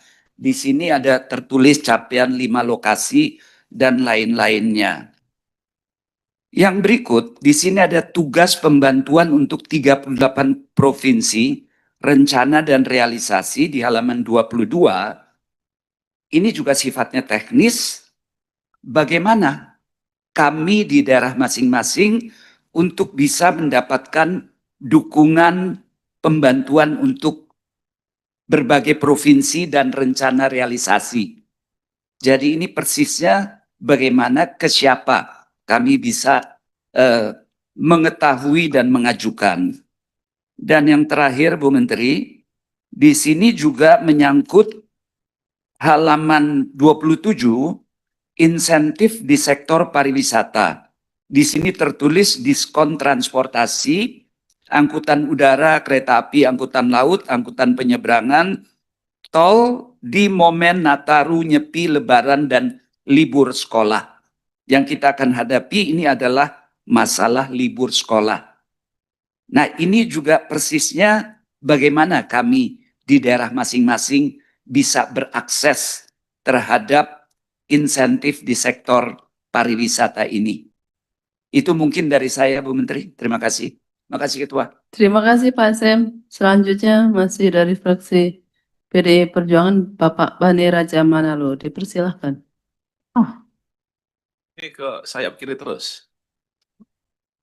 Kanan kasih lah. Yang cepat Biasanya berapa dulu terus geser. Baiklah. Oke, geser kanan. Ibu Agustina Mangande. Saya baca berdasar urutan yang dari sekretariat. Oh ya, Ibu Menteri, ini Ibu Agustina Mangande dari fraksi Partai Golkar bergabung bersama kita di Komisi 7. Silakan Ibu Agustina. Ya, terima kasih pimpinan. Yang saya hormati pimpinan dan Bapak Ibu anggota Komisi 7. Yang saya hormati Ibu Menteri bersama Ibu Wamen serta jajaran Kementerian Pariwisata. Assalamualaikum warahmatullahi wabarakatuh. Langsung aja Bu, sesuai dengan paparan Ibu Menteri tadi bahwa data kunjungan wisata mancanegara Januari sampai April 2026 mencapai 4,68 juta kunjungan, naik 8,24% dibanding periode yang sama tahun 2025. Yang kedua, perjalanan wisata Nusantara atau lokal mencapai 420 juta perjalanan, tumbuh 1,48%. Total pagu anggaran Kementerian Pariwisata 2026 sebesar 1,43 triliun. Realisasi fisik hingga Mei 2026 mencapai 48,58% dan realisasi pembayaran mencapai 34,26%. Pertanyaan saya Bu, kunjungan wisata mancanegara meningkat namun masih jauh dari target 16 sampai 17 juta tahun 2026. Apa strategi percepatan hingga akhir tahun di dalam situasi efisiensi belanja negara? Bagaimana Kemenpar memastikan target wisatawan tetap tercapai meskipun terdapat penyesuaian anggaran? Yang kedua, bagaimana indikator keberhasilan program 6.200 desa wisata? Berapa desa wisata yang sudah benar-benar memberikan dampak ekonomi signifikan bagi masyarakat? Ini Ibu ada masukan dari Dapil.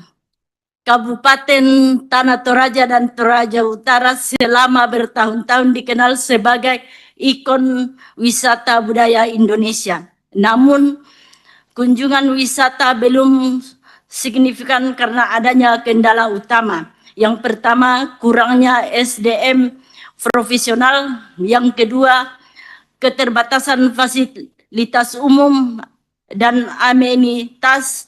Yang ketiga, infrastruktur yang belum memadai ke tempat objek wisata.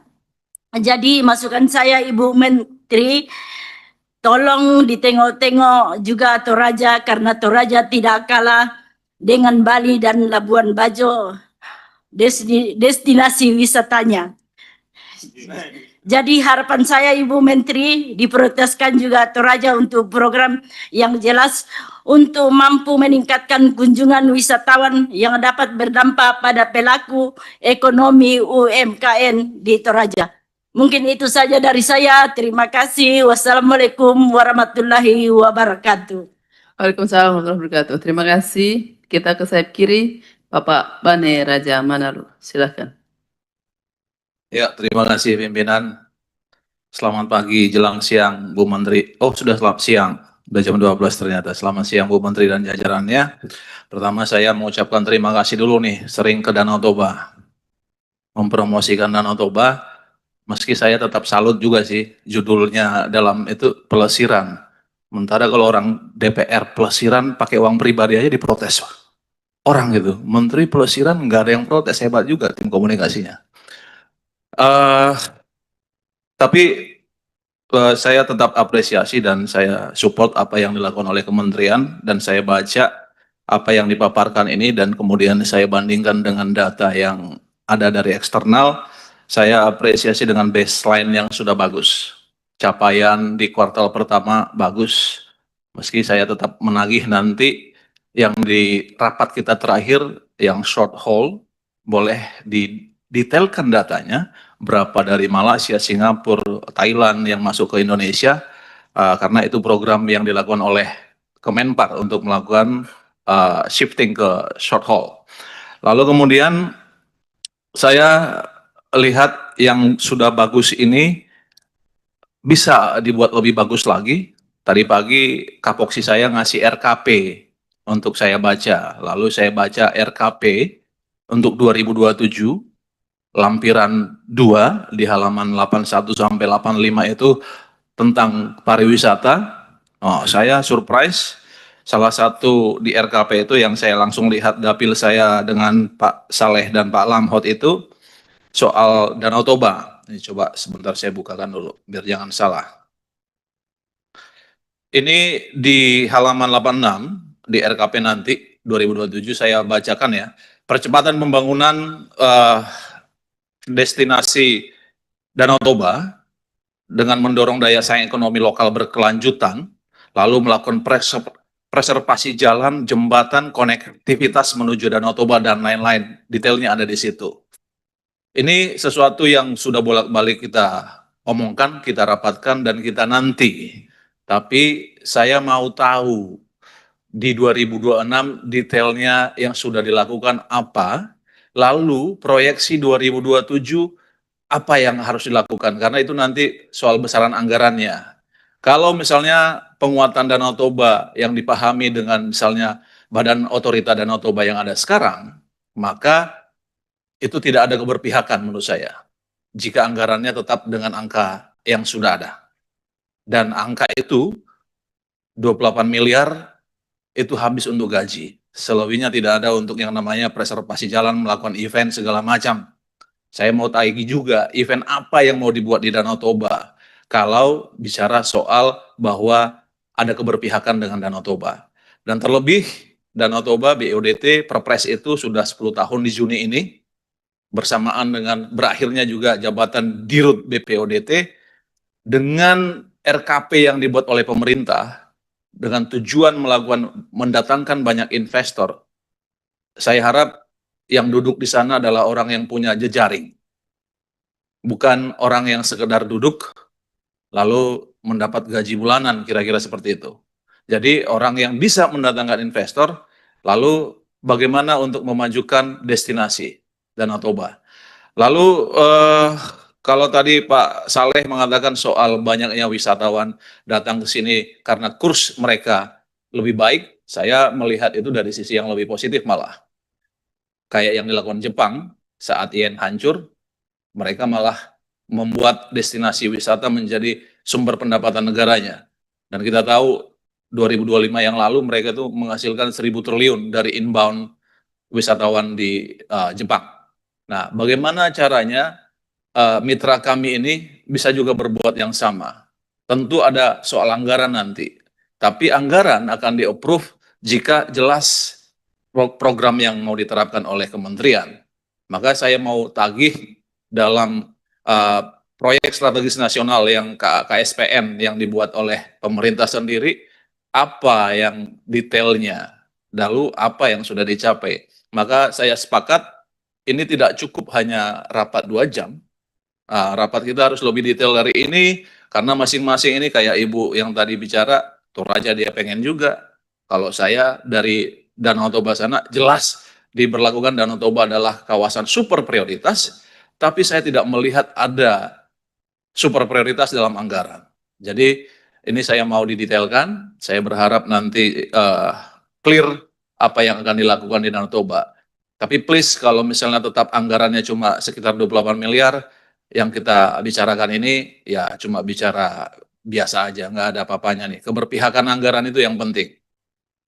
Nah itu tolong nanti ada dalam detail rencana, dan saya harap kita bicara lebih detail untuk misalnya event. Nah, ini ada tenaga baru di event. Saya mau lihat event apa yang dirancang di Danau Toba. Bukan asal kemudian kemarin alokasi anggaran event di Danau Toba dari BODT, 6 kali event, anggarannya 600 juta event. Apa tuh? Ya kan, 100 juta per event, itu mah bukan event namanya, untuk skala kawasan Danau Toba yang super prioritas. Begitu dari saya. Terima kasih pimpinan. Terima kasih Pak Bani catatan-catatannya. Selanjutnya kita geser ke kanan, ada Pak Putra Nababan, dipersilahkan. Pimpinan, terima kasih.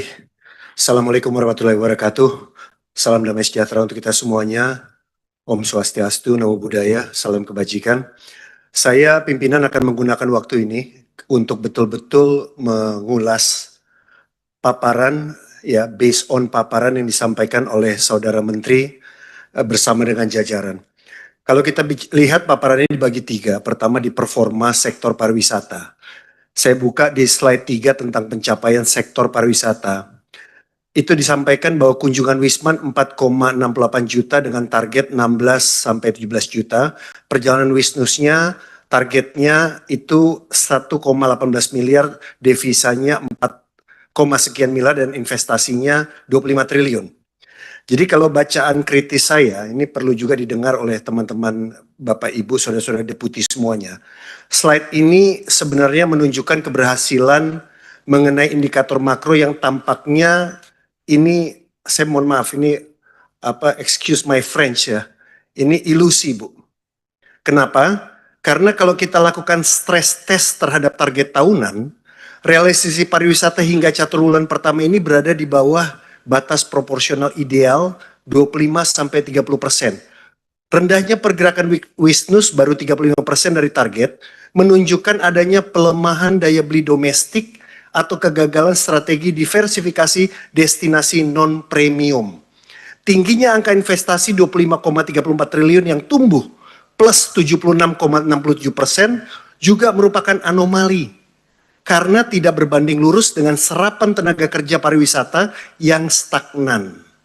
Ini mengindikasikan bahwa investasi pariwisata bersifat padat modal, kapital intensif, dan terkonsentrasinya hanya pada korporasi besar, bukan padat karya, tidak labor intensif yang menyentuh rakyat kecil. Slide keempat. Komposisi kunjungan wisatawan mancanegara. Disebutkan pembatalan 1.448 penerbangan dari Timur Tengah, mengeliminasi potensi 160.000 Wisman. Terjadi pergeseran pasar Asia Tenggara dan Oseania, sementara Timur Tengah turun 20%, ASPA meningkat plus 5,36%. Bacaan saya, Kemenpar terjebak dalam dependensi trap pada rute penerbangan jarak jauh. Ketika krisis geopolitik menghantam wilayah udara Timur Tengah, respon Kemenparekraf bersifat reaktif substitutif ke pasar regional, yakni short haul. Peningkatan pengeluaran perkunjungan sebesar 5,36% di tengah penurunan kunjungan jarak jauh mengonfirmasikan adanya inflasi biaya perjalanan, travel cost inflation, bukan murni mencerminkan peningkatan kualitas belanja Wisman. Dampaknya bagi rakyat kecil, pertanyaan saya, terjadi kegagalan trickle down efek ke akar rumput. Wisman regional memiliki masa tinggal yang singkat, sementara Wisman premium mengisolasi konsumsinya di hotel berbintang dan ekosistem modern. Akibatnya, uang tidak mengalir ke UMKM, pengrajin lokal maupun masyarakat di daerah pinggiran. Slide nomor 6 dan 7, promosi Nusantara, cross border event dan lain-lain. Kebijaksanaan bebas visa kunjungan untuk 8 negara plus 1, pembukaan rute penerbangan baru. Bacaan saya, kebijakan konektivitas udara memperlihatkan bias poros utama yang sangat kental. Rute-rute baru yang dibuka mayoritas mendarat di gerbang utama, mendarat di Denpasar, Jakarta, Kuala Namu sebagai poros. Sentralisasi aksesibilitas ini memicu ketimpangan spasial. Alokasi kursi penerbangan baru yang total katanya 368.000, hampir seluruhnya menguntungkan destinasi matang. Sementara itu untuk melakukan penerbangan transit ke berbagai destinasi daerah yang memiliki potensi desa wisata, ekosistem atau pariwisata kerakyatan masih terisolasi. Karena mahalnya tiket penerbangan domestik akibat beban fuel charge, akibatnya wisatawan asing lebih memilih berdiam diri di Bali atau Jakarta. daripada menghabiskan waktu dan uang ke destinasi domestik. Multiplier efek pengganda ekonomi dari pariwisata hanya berputar di kawasan hub yang didominasi hotel besar, mal, dan korporasi. Lagi-lagi asta citanya nggak dapet. Dan terkait dengan rute tambahan, tadi pagi saya baru dapat informasi, ini ada di halaman yang Ibu tadi sampaikan, rute-rute baru yang charter pesawat, ini ada bad news-nya nih. Ada bad news soal charter-charter pesawat ini. Terkait dengan pembukaan rute penerbangan dengan pesawat charter, kami baru mendapat informasi, banyak pesawat charter yang telah dihentikan. Karena harga bahan aftur yang naik tinggi. Sebagai contoh, yang mencharter pesawat dari Jakarta ke Kunming itu ibu kota Yunan, dengan harga charter 72.000 US dollar PP, sekarang harganya 97.000 Ibu Pimpinan. Terjadi kenaikan 25.000 atau 446 juta. Jadi sekarang tutup. Jadi yang ditulis Ibu Menteri di halaman 7 ini, kemungkinan besar banyak pesawat charter yang sudah tutup. Ini data perlu dicek lagi. Slide nomor 8, pertumbuhan PDB menurut lapangan usaha.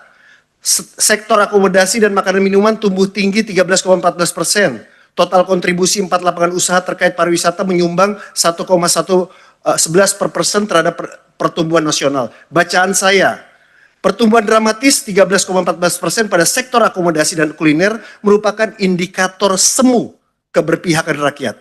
Lonjakan pertumbuhan tersebut didorong pertumbuhan sektor formal, hotel jaringan internasional, dan restoran waralaba yang menikmati insentif fiskal pemerintah.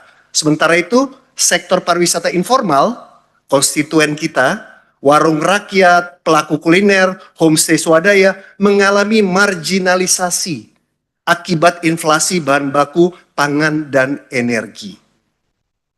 Masuk ke bagian 2, tata kelola fiskal dan serapan anggaran. Slide nomor 10 dan 11. Saya minta tolong Deputi ini mencatat. Karena lapsing kita, ada 5 poin yang nggak dilaksanakan oleh Kemenpar. Kalau pimpinan buka lapsing bulan Februari, ada 5 poin yang mereka tidak jalankan. Jadi saya minta Deputi mencatat. Ini bikinnya agak capek nih soalnya. Slide 10-11, realisasi anggaran Kemenpar sampai dengan Mei 2026. Pagu total 1,43 triliun, realisasi fisik 48,58%, realisasi keuangannya 34,26%. Deputi pemasaran, fisiknya 45%, keuangannya 15,86%. Sementara tugas pembantuan 38 provinsi, fisiknya 1%, keuangannya 0,44%. Bacaan saya, disinilah letak esensial persoalan struktural utama Kemenpar terjadinya disfungsi desentralisasi fiskal. Pertama, pemasaran. Jarak yang sangat lebar antara capaian fisik 45% Bu dan pembayaran 15% membuktikan buruknya supply chain governance. Kemenpar membiarkan vendor, mitra agensi, dan pelaku kreatif kecil menanggung beban pembiayaan proyek terlebih dahulu tanpa kepastian pencairan termin. Ini adalah bentuk penindasan likuiditas terselubung oleh negara terhadap pelaku usaha. Pak Ketua sempat terima aspirasinya kemarin itu. Stimulus daerah, tugas pembantuan. Yang paling bawah tuh, yang kecil nggak kelihatan tuh di bawah di slide itu. Saya baca, realisasi pembayaran tugas pembantuan yang sangat minim yakni 0,44% di pertengahan 2026.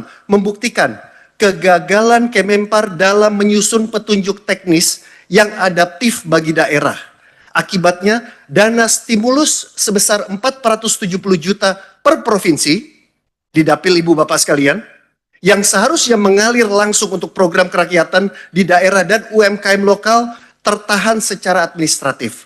Kemenpar sangat cepat membelanjakan anggaran operasional di pusat, namun gagal mendistribusikan hak anggaran ekonomi kerakyatan di daerah.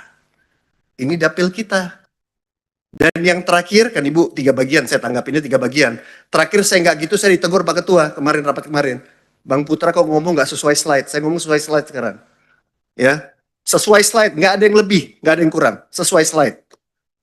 Slide nomor 14-15, pemberian 31.000 sertifikasi halal di 1.000 sekian desa wisata, melalui kolaborasi dengan BPJH, target pendampingan 15 desa dan lain sebagainya. Bacaan saya, capaian masif 31.000 sertifikat halal di desa wisata beresiko hanya menjadi jebakan formalitas. Tanpa adanya integrasi rantai pasok ke industri perhotelan, sertifikasi ini gagal menaikkan pendapatan real dari UMKM. Lambatnya penataan kesamaan yang baru terrealisasi di 5 dari 15 lokasi sangat fatal. Hal ini tidak hanya mengancam nyawa wisatawan, tapi juga berisiko menghancurkan reputasi destinasi yang mematikan mata pencarian pelaku wisata lokal. Dan yang terakhir, Deputi Industri dan Investasi, penataan akomodasi alternatif, peningkatan jumlah unit usaha akomodasi jangka pendek ber-NIB di OSS sebesar 46%. Bacaan saya, slide ini memaparkan bentuk inkonsistensi kebijakan ekonomi inklusif. Di satu sisi Kemenpar mendorong formalitas bisnis melalui OSS, tapi di sisi lain rencana melakukan delisting massal, slide 23, terhadap 1.600 plus akomodasi alternatif merupakan tindakan penertiban yang tidak berwajah kemanusiaan.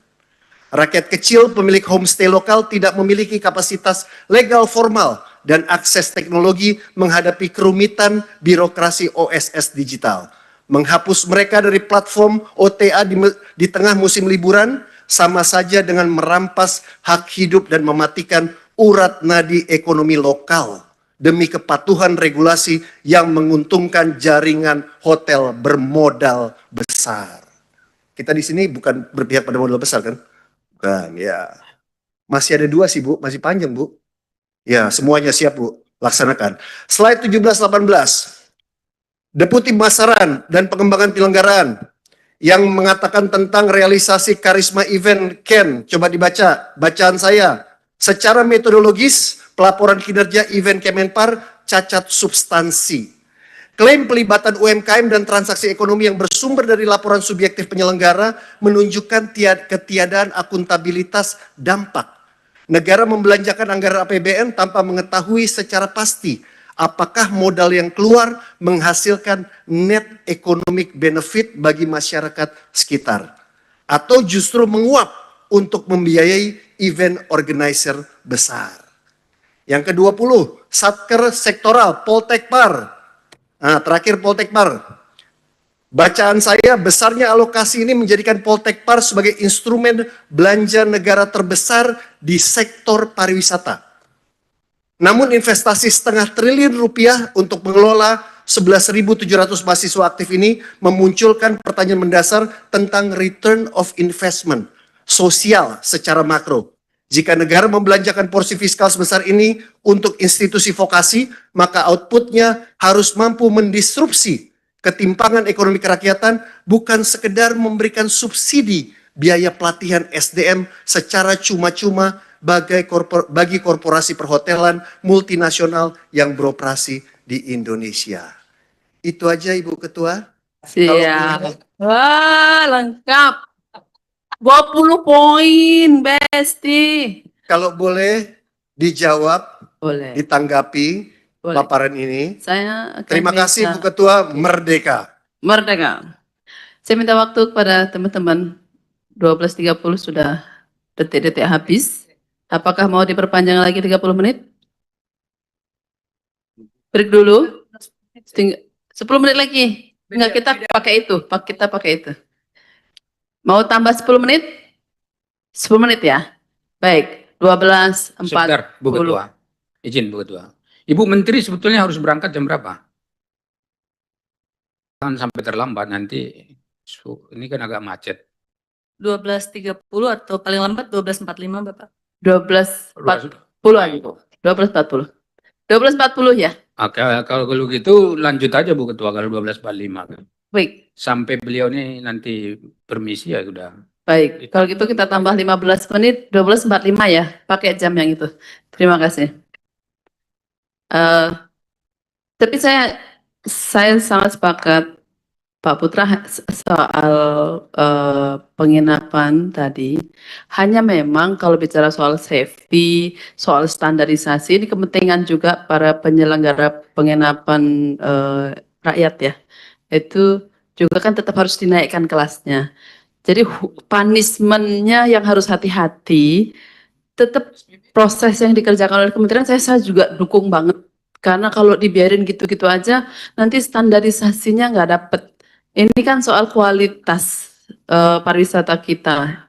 Cuman jalan tengahnya itu loh yang punishment-nya juga hati-hati, jemput bola memungkinkan enggak, yang enggak daftar itu yang dikasih waktu kan kementerian juga sudah sangat baik memberikan waktu sekian, tenggangnya sekian, kalau enggak daftar bakal begini begitu. Cuman maksudnya kita tidak berpersepsi menghukum masyarakat kita yang di tengah ekonomi kita juga sulit. Sebisa mungkin yang bisa kita angkat. Ya hal-hal khusus hal itu saya mohon untuk atensinya lebih dan harus lebih berhati-hati.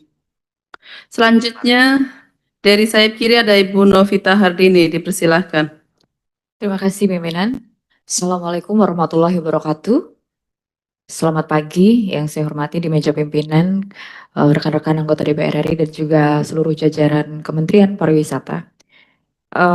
Karena tadi sudah diborong banyak oleh Abang Kapoksi kami dari PDI Perjuangan, jadi saya mencoba untuk mempersingkat saja pertanyaan yang lebih fundamental dari apa yang sudah dipaparkan oleh Ibu Menteri. Pertama, Bu Menteri, dari paparan Bu Menteri tadi menyampaikan tentang banyaknya devisa yang telah masuk ke Indonesia dari tahun 2025. Kemudian berapa banyak jumlah wisatawan juga yang hadir dari mancanegara ke Indonesia. Namun belum ada paparan yang digambarkan dari apa tadi yang dipresentasikan Ibu Menteri tentang posisi Indonesia di Asia. Karena rumor se-Asia Tenggara itu Vietnam sudah jauh melampaui Indonesia. Itu rumor besar di Asia Tenggara, mungkin di ASEAN.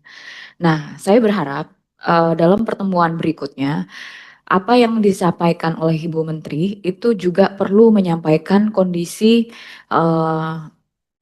pesaing-pesaing kita di negara-negara tetangga, sehingga kita punya ukuran yang jelas, anggaran yang ada ini sebenarnya apa sih yang mau kita tuju gitu. Jangan hanya puas dengan apa yang masuk secara organik saja atau hanya dari apa yang telah Ibu Menteri dan jajaran lakukan melalui kegiatan promosi pariwisata. Kedua, promosi penting. Namun ada hal yang paling penting adalah ketika orang-orang sudah menangkap indahnya Indonesia, tapi ketika datang tidak tersedia air connectivity yang layak. Nah, tadi yang sudah sampaikan oleh Pak Putra Nababan bahwa air connectivity ini menjadi penting sekali tugas utama seluruh Kementerian Pariwisata. Karena tidak adanya direct flight, misalnya dari Bangkok menuju Manado, dari Bangkok menuju Kediri misalnya untuk bisa berpelesiran di dapil saya yang ada di Trenggalek. Dan daerah-daerah lain sehingga over tourism kita itu hanya menumpuk di titik-titik yang memang sudah tersedia air connectivity saja. Nah, saya butuh pemerataan Bu Menteri. Sehingga di kondisi ekonomi kita hari ini, sektor pariwisata menjadi satu-satunya harapan besar. Kita melihat Dubai dari negara yang sangat bergantung dengan minyaknya. Kemudian pemerintah Dubai sudah mencetak banyak sekali uang dari pariwisata tanpa hanya mengandalkan pajak dari rakyatnya saja. Tapi pariwisata yang digenjot mati-matian oleh Dubai. Kapan Indonesia bisa begitu? Dan yang ketiga, ini aspirasi dari seluruh daerah. Ketika kami datang ke daerah-daerah, salah satunya di Jawa Tengah, kemarin kita ke Klaten, kemudian dari perwakilan seluruh kepala-kepala daerah juga menyampaikan hal serupa. Kepala daerah itu sebenarnya setuju bagaimana Indonesia ini mengumpulkan uang sebanyak-banyaknya. Mulai dari pemotongan fiskal di daerah tidak apa-apa. Yang penting daerah diberi kekuasaan untuk bisa menambah pos-pos pemasukan PAD-nya. Salah satunya di sektor pariwisata. Namun adanya perubahan peraturan terkait pengalih fungsian lahan daerah yang semakin sulit.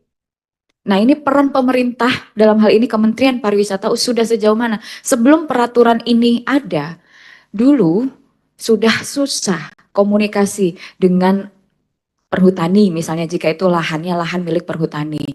Ada investasi masuk di sektor pariwisata, tapi mandeknya komunikasi antar lembaga ini belum mampu dimitigasi dengan baik oleh Kementerian Pariwisata. Nah, 3 hal ini saja Ibu Menteri, saya harap ketika ini benar-benar bisa disampaikan di rapat berikutnya, saya yakin tidak akan ada kebocoran anggaran yang terjadi ketika nanti Ibu Menteri paparkan kita mau ini, mau itu, tapi ternyata pos-pos anggaran yang sudah di-spending banyak sekali kebocoran, nggak dapat apa-apa juga di berbagai macam daerah. Karena harapan saya dengan adanya pariwisata, dengan adanya anggaran yang tadi Bu Menteri sampaikan, adanya pemerataan pertumbuhan ekonomi di daerah. Terima kasih, itu yang bisa saya sampaikan. Pimpinan Merdeka. Merdeka. Terima kasih. Emang selalu mengemuka tuh soal rute. Kalau saya boleh nambahin dikit tentang rute itu, nggak usah bicara luar negeri yang lebih rumit. Yang Bali Beyond itu juga belum total ini Bu, konektivitas. Misalkan Lampung punya Tanjung Setia ya, yang eventnya udah internasional itu, Selancar. Itu konektivitasnya nggak ada dari Bali ke Lampung. Nah, ini nggak tahu ke mana harus menyampaikan aspirasi. Kita yang udah duduk di DPR aja pusing kemana mintanya, apalagi yang di daerah. Lanjut ke sayap kanan. Sebelum ke sayap kanan tadi Bu Sarah ada request, silakan. Ya, kesempatan karena izin selagi Bu Menteri ada. Mohon izin Bu Menteri, tadi saya memimpin rapat pansus terlebih dahulu, jadi baru bisa bergabung di akhir. Baik, saya langsung saja karena waktu memang terbatas. Ini hanya tadi luar biasa rekan kita Pak Putra itu sudah mengambil hampir semua pertanyaan dari rekan-rekannya. Lain kali tolong dibagi-bagi dikit lah Pak Putra. Tapi kita hanya mau menegaskan, saya juga menyambung dari apa yang Bu Agustina tadi sampaikan. Karena tentunya kita melihat konflik-konflik yang sedang terjadi di dunia yang pasti sangat berdampak ke penerbangan, dan melihat juga bahwa target Wisman ini kan masih jauh ya. Sudah, ini kalau melihat dari yang laporannya kan 4 bulan, tapi masih 8%. Itu jauh sekali ini dari target, dan kita memahami dengan kondisi yang ada di dunia saat ini banyak yang pasti terganggu, tetapi ya kita perlu ada ekspektasi apakah kira-kira itu bisa tercapai atau tidak secara realistik gitu, melihat karena tentunya sudah 4 bulan itu langsung drop luar biasa. Dan kalau misalkan kita bicara karena tadi juga rute, itu istilahnya rute-rute barunya prioritasnya kemana nih? Apakah itu dari Australia, Cina, Korea, Jepang, Singapura? Ini dari mana? Karena tentunya kalau Timur Tengah dan Eropa sudah sangat terganggu. Devisa, ini apa yang kemarin sebenarnya kami sudah tanyakan kalau ke Kementerian Ekraf, kami langsung tanyakan, ekspor is good, tapi kalau tidak ada perspektif dibandingkan dengan impor, ya kita juga, nah ini perspektif devisa ini, karena kan bicara setiap kali kita hanya melihat potensi devisa. Potensi devisanya luar biasa, tetapi itu kan pasti ada metodologi yang digunakan. Sehingga dengan metodologi yang digunakan itu, satu pertanyaannya itu metodologinya apa untuk menghitung potensi devisa tersebut. Yang kedua, yang terverifikasi sudah menjadi transaksi, itu bisakah dicek gitu loh Bu, apakah ada datanya mungkin sekarang, karena kalau dari bicara ekspor impor kan harus dari BPS misalnya. Nah tapi kalau ini bicara devisa, ini kita kan mau memperjuangkan RKAKL nih sebentar lagi ya. Devisa yang dibawa dari sektor pariwisata nggak bicara potensi, tapi langsung saja semoga nanti bisa langsung dicari untuk disampaikan apakah itu tertulis setelah ini. Tapi saya perlu untuk ada data devisa yang sudah dihasilkan dari pengunjung yang 4,68 juta itu selama 4 bulan, itu sebenarnya berapa? Dan devisanya itu di bagian apa? Apakah itu LOI, MOU, apakah itu dari kunjungan langsung, dan seterusnya. Dan itu kaitannya juga dengan pertanyaan yang kaitannya dengan investasi. Ya, ini tadi juga Pak Putra sebenarnya juga sudah mendalami juga di sini, tetapi ya investasinya ini terkonsentrasinya di sektor apa? Kalau secara spesifik ya, karena kita selalu menanyakan hasil lapangan pekerjaannya apa. Dan jangan-jangan ini investasi sebesar itu, ya karena ini investasi pariwisata di kuartal 1 itu mencapai 25 triliun, itu jangan-jangan hanya bicara tentang luxury hotels. Nah ini yang kita perlu, oleh sebab itu istilahnya ini fokusnya di bagian apa. Terakhir soal desa wisata, apakah sudah ada, ini karena saya tahu Bu Wamen nanti yang akan menjawab, dan Bu Wamen yang ditugaskan secara spesifik nih soal desa wisata. Kita menegaskan dari undang-undang yang sudah kita sahkan, bahwa harus ada fokus utama dari pemerintah pusat adalah untuk naik kelas nih, dari yang maju menjadi mandiri. Sudah ada berapa banyak desa wisata yang sudah naik kelas, Bu Wamen, dari pendampingan yang dilakukan sejak awal administrasi ini.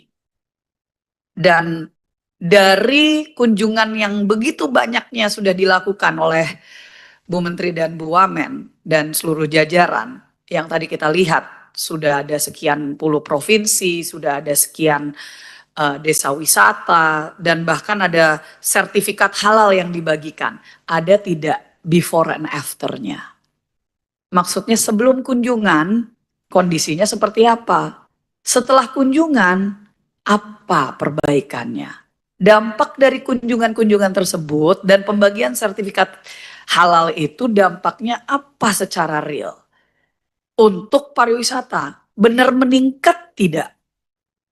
Supaya kita bisa menakar dan mengkalkulasi ini sebenarnya tepat tidak programnya yang sudah dilakukan selama ini, atau harus ada perbaikan yang lain seperti tadi yang disampaikan Bu Novita soal rute penerbangan. Apakah sesimpel itu?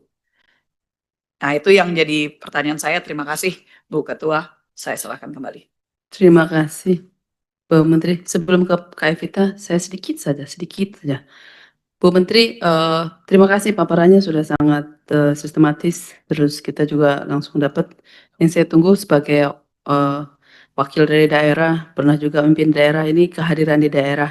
Hanya saja begitu lihat di halaman yang menyajikan kehadiran Ibu di daerah, hanya menyajikan bagaimana 21 provinsi ditinjau langsung, it's okay.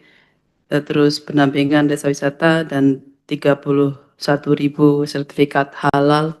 Tapi itu kan sebenarnya yaitu urusannya sertifikat halal badan.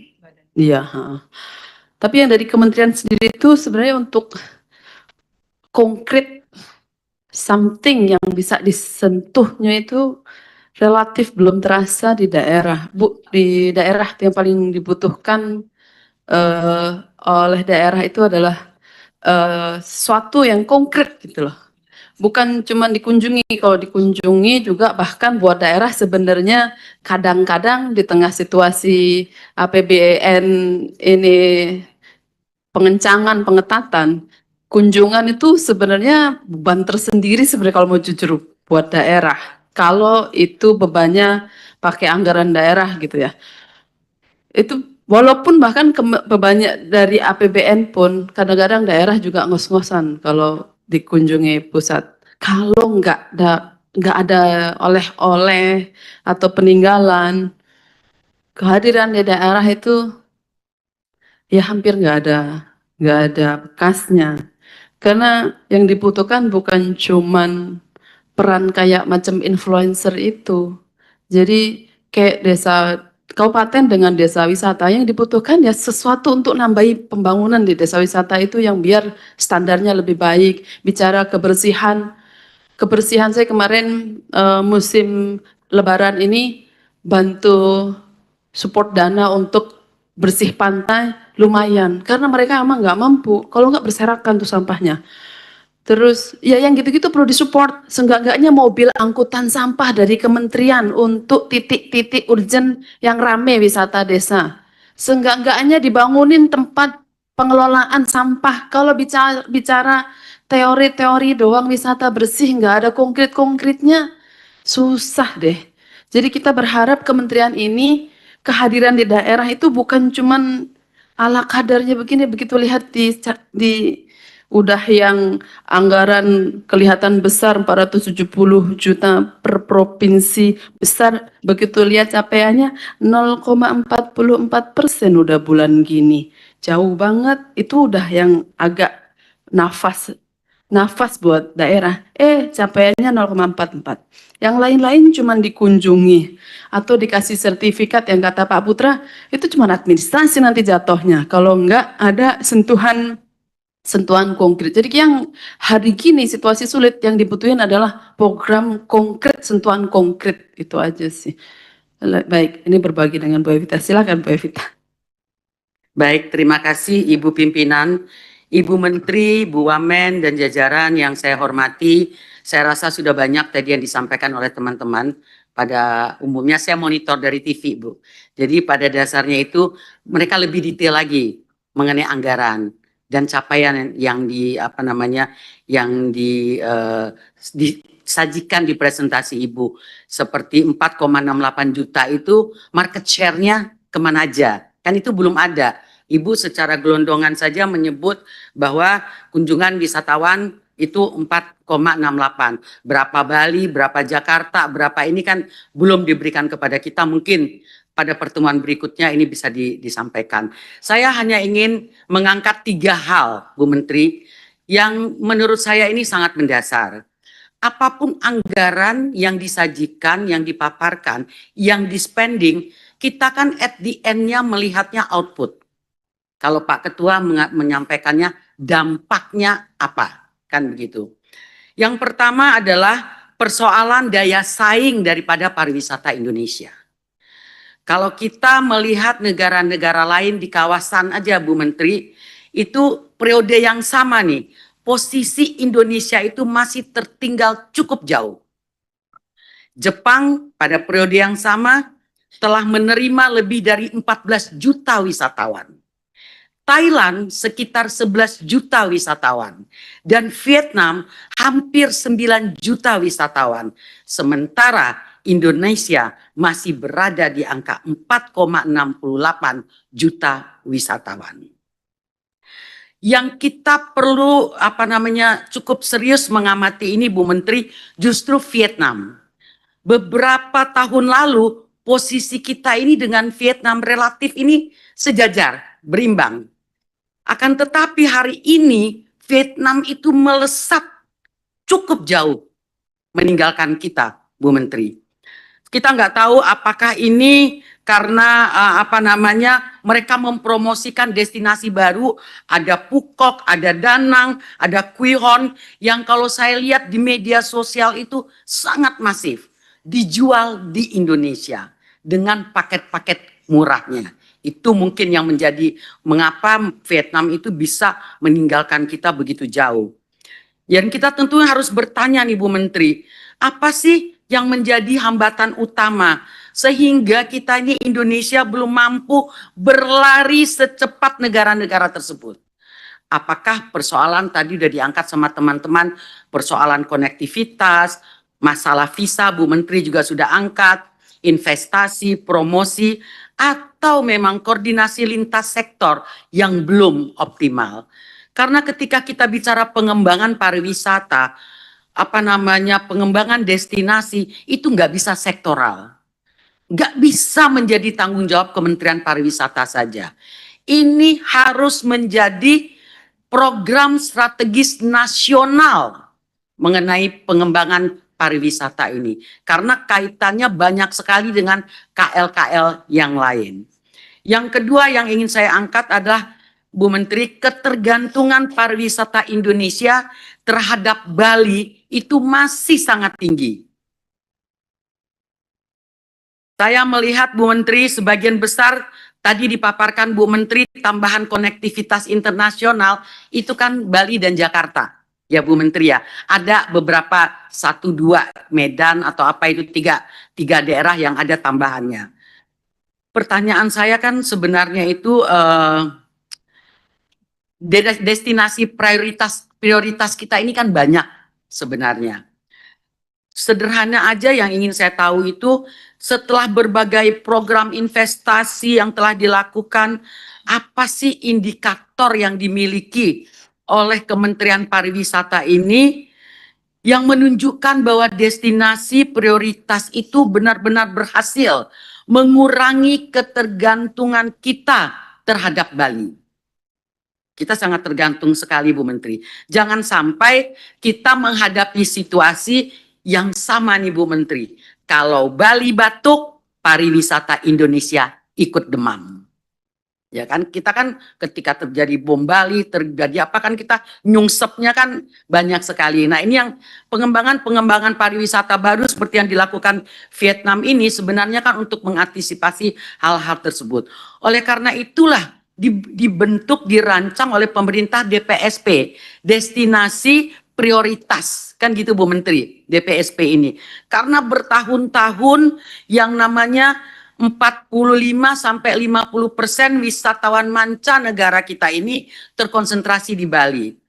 Program ini kan sudah kira-kira 7 tahunan ya Bu Menteri ya. Nah, hampir 1 dekade DPSP ini dijalankan dengan anggaran yang tidak kecil loh Bu Menteri yang dialokasikan. Nah, apa nih tolak ukur ukuran keberhasilan yang digunakan oleh kementerian? Karena hingga hari ini kontribusi kunjungan wisatawan mancanegara kita terus terang saja masih didominasi Bali. Padahal DPSP ini kan dibangun, dirancang untuk beyond Bali ini Bu Menteri, supaya kita tidak ketergantungan dengan Bali. Jangan sampai DPSP hanya berhasil membangun infrastruktur tetapi gagal membangun arus wisatawan. Karena tentunya ukuran dari keberhasilan pariwisata kita tahu ya kan bukan dari infrastruktur yang dibangun, tapi jumlah wisatawan yang datang, lama tinggal, belanja, dan kesejahteraan masyarakat lokal. Yang terakhir, yang ketiga, itu saya mengangkat hal keseimbangan antara konservasi, keselamatan, dan kesejahteraan masyarakat. Saya mengambil contoh di sini Labuan Bajo, Bu Menteri. Dan tentunya ini terjadi juga di destinasi lain. Saya sangat sepakat, 100% sepakat bahwa konservasi dan keselamatan wisata adalah hal yang tidak bisa ditawar. Saya sepakat Bu Menteri. Namun kita juga harus mendengar aspirasi dari pelaku usaha lokal, operator wisata, UMKM, dan masyarakat yang hidup memang di sektor pariwisata. Kan kita udah banyak baca di media lah, komen-komen mereka mengenai kebijakan yang diterapkan saat ini. Menurut saya nih Bu Menteri ya, konservasi, keselamatan, kesejahteraan masyarakat itu harus berjalan beriringan. Karena itu saya ingin mengetahui nih, kebijakan apa yang akan diambil oleh Kementerian Pariwisata untuk memastikan bahwa setiap kebijakan yang diambil nanti itu menjaga lingkungan dan kualitas destinasi, tetapi juga tentunya memberi manfaat ekonomi bagi masyarakat lokal dan pelaku usaha utama pariwisata. Terakhir Bu Menteri, saya melihat tantangan kita hari ini, kita nggak kekurangan program. Dari yang Bu Menteri paparkan tadi sampai nggak habis waktunya aja nggak cukup. Ya kan begitu banyaknya program yang dijalankan oleh Kementerian Pariwisata. Desa wisata, destinasi prioritas, wisata berkualitas, tourism 5.0, wisata bersih dan bla bla bla yang begitu banyak. Yang menjadi pertanyaan adalah apakah program-program tersebut benar-benar menghasilkan dampak yang terukur terhadap daya saing Indonesia. Pemerataan destinasi dan kesejahteraan masyarakat. Saya udah lihat tadi Bu Menteri, saya udah paparkan kan capaian dari negara-negara lain di periode yang sama.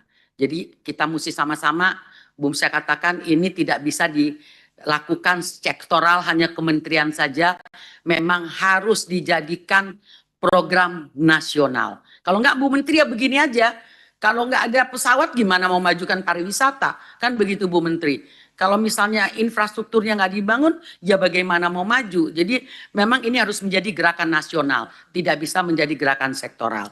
Jadi saya rasa itu saja Ibu Pimpinan, terima kasih. Terima kasih. Mohon maaf Menteri lewat dikit ya. Saya berikan waktu Bu Menteri, silakan.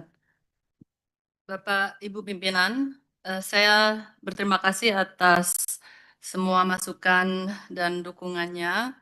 Saya telah mencatat semua poin-poin yang ada dan saya yakin Ibu Wamen nanti dapat menjawabnya dan kami tentu akan menjawab juga di rapat berikutnya yang direncanakan tanggal 17 Juni untuk membahas anggaran tahun 2027, tapi juga bisa menyambung kembali pertanyaan-pertanyaan dari Bapak Ibu sekalian. Saya rasa saya akan mencatat dan semuanya telah kami serap dan kami mohon izin Bapak Ibu sekalian untuk meninggalkan ruangan. Terima kasih. Baik, terima kasih. Bu Menteri, sekali lagi yang 2027 yang akan kita bahas 17 Juni itu kan berarti akan kita kerjakan tahun depan. Mohon banget kementerian ada yang konkret dari kementerian, bukan sekedar sertifikat halal yang diberikan untuk desa-desa wisata. Karena udah 2024, 2025, 2026, 2027 kalau nggak ada lagi, ini cuman kunjungan-kunjungan akan jadi sayang banget kehadiran kementerian ini. Terima kasih. Terima kasih Bu Menteri, sukses kegiatannya. Dan sahabat-sahabat, Ini maksud saya, Bu Menteri, oke nggak apa-apa meninggalkan. Kita break dulu. Iya, Setelah break mau nanti di-break. lanjut sama Bu Amin sama Pak Sesmen. Ya, memang begitu. Tadi rencana kita akan lanjutkan dengan Bu Wamen. Bapak Ibu, kita break dulu makan siang. Kita akan kembali di pukul 13.30. Bagaimana? Baik, terima kasih. Recording stopped.